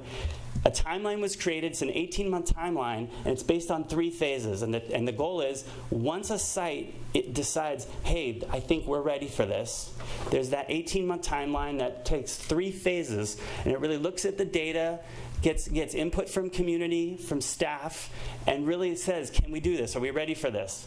So that's phase 1. Phase 2, they go a little bit deeper, and in phase 3, they go even deeper. And I'm going to get to phase 3 in a second. A couple things that Stephanie's leading are professional developments. She's got a cohort of schools and leaders and teachers from sites that are currently DL or want to become DL that are going to be going to this EL Rise, which is a new state grant-funded series of professional developments to refine, boost, and implement DL programs. based on the key strategies for change, phase 3 is really about all the guiding questions about what does registration and recruitment look like, what does professional development look like, what does the program look like, and how are we monitoring our progress. Okay, so now where we are. Freedom is not now K-5. They are one way. The new version that I just added today, so it didn't get up here, they're actually kind of reviewing their plan to go two-way. They're considering it. So they're looking at their community, they're looking at preferences, they're looking at they're gathering input, so they're doing the research about maybe going two-way. Alianza is our current one site that has a two-way dual language program. Hyde and Starlight were traditionally K-5, and they started on that timeline and the planning process 3 years ago. So they're becoming that K-5, that TK-5 dual language program. And Amesti is an interesting one because they did a lot of work prior and really found that they have the support from families and the support from teachers. So they're kind of the trailblazers for the formerly early exit sites, well, formerly and currently early exit sites, and they're becoming a K-5 dual language currently in 2nd grade. Couple highlights. International Academy started 6 years ago at Rolling Hills. It now is up to 2 teachers with an instructional aide, and the Mixteco liaison goes between the 2 instructional academies, the international academies. This year, you approved an International Academy counselor who really supports the Rolling Hills students with socio-emotional, also helping build the policies and the protocols for the 2 programs. We have served 155 newcomers since 2018. And this is a celebration. This is a new thing. Stephanie has really supported this since coming on. We now have a Watsonville International Academy. We have our high school academy. We are actually at 50 students. That was an update because I was there today. We're at 50 students, and we're getting a lot of students every day. One highlight about the IA counselor is the goal of this program is to make sure that our students join us and have a graduation plan. So one thing that UCL is going to be doing is really establishing what does it mean if you're in this program, how are we going to get you the requirements met so that we can get you graduated. They have ELD, they have supported content courses, and something really cool, they have dual language biology. They have biology 1 and math 1 in Spanish, or biology and math 1 in Spanish. Okay, next steps. We have written in our LCAP that our goal is to add 2 sites per year for the next 3 years, and that includes middle school and high school, so we have that clear pathway. A lot of work to do. But we have the structure set to do it, and we're also adding the Elementary Achievement Award, the Middle School Award to add to the High School Award, so that we have those celebratory moments as our students progress through our programs.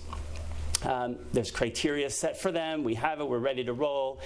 I'm going to flip through these because I think I met my time. Questions?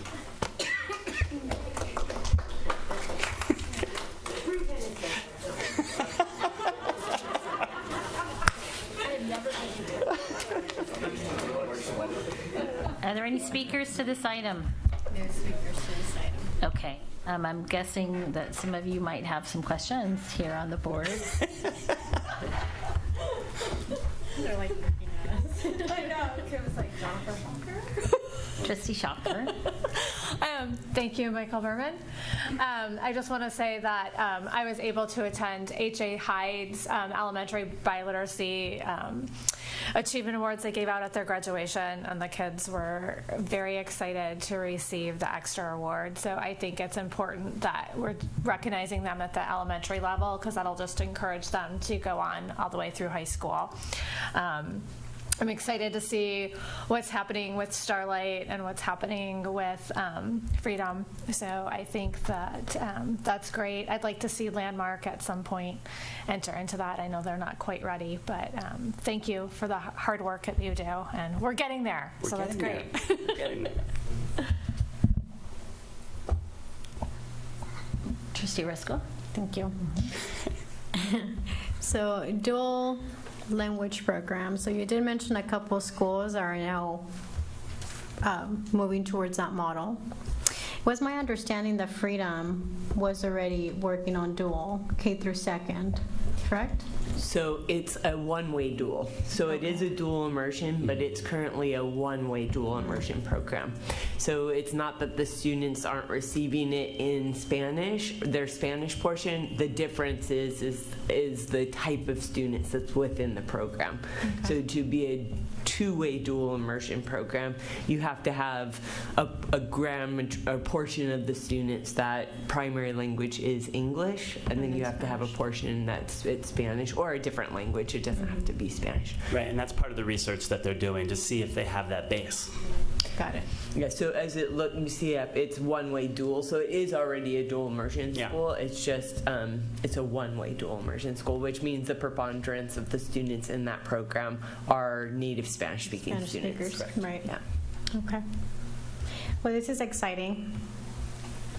Yeah. I think we're making good progress.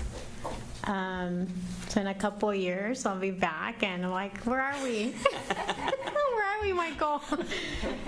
No, I'm just really happy with the progress that we're making. Especially when we know that these dual, immersion programs are effective. So thank you. Thank you for your work. Yeah, we'll talk. We will. So there's a lot of people who have children here in the whole county that really want their kids to be in dual immersion. So when are we publicizing that we're having growth in these programs, and let's get interdistrict transfers and that kind of thing? Yeah, so part of what the dual language leadership team is, they really looked at branding and talked about how do we put it out there. This is the program. These are the programs that we have. I think that we did get hit. Like, that was one of the main things that hasn't happened enough in the last 2 years. With Stephanie's help, and she's got extensive dual language experience, and that's why she's so perfect for this. She's building that cohort, and it's almost like it's a reboot of the programs of laying the foundation again of where we are. And then once we start with that team, we're going to be able to articulate better, so that we're going to launch the rebranding again. Does that make sense? What I'm wondering if you're asking is, for me, for example, I had a kid that I was like, if it wasn't for my wife working at UCSC, she'd be in Alianza as one of the English models there, or I'd try to get her in there, right? And there weren't as many options. And so how can we increase the amount of options for all of our district to leave elementary and middle school biliterate? And that is part of the pathway that we're trying to create. And Freedom is kind of looking into being the school, another school in addition to Alianza that will provide that opportunity. Does that answer? Yeah, I'd like to see us put this out. With our declining enrollment, we could use more students in our district, and I think there's a lot of people that would love to have their kids in a immersion. To be anonymous, we do have an elementary principal that has stated she is receiving calls. She has calculated space on her campus to take in English-only children from parochial schools that have been calling. But it's a discussion with the staff at this point. And they're in the phase 1, so that's where they're at. I think, we should look into, recruiting kids. I mean, I hate to say that from other districts, or maybe from private. So to continue on with that part of the cohort, there was an invitation put out there for administrators, and there's more than just the sites that we indicated of administrators that are interested in learning more. So we are advertising it with the first step of administrators to recruit them to then do phase 1, 2, and 3. Okay, anyone else have any questions? Okay, congratulations on the good work. Thank you. Thank you for the opportunity.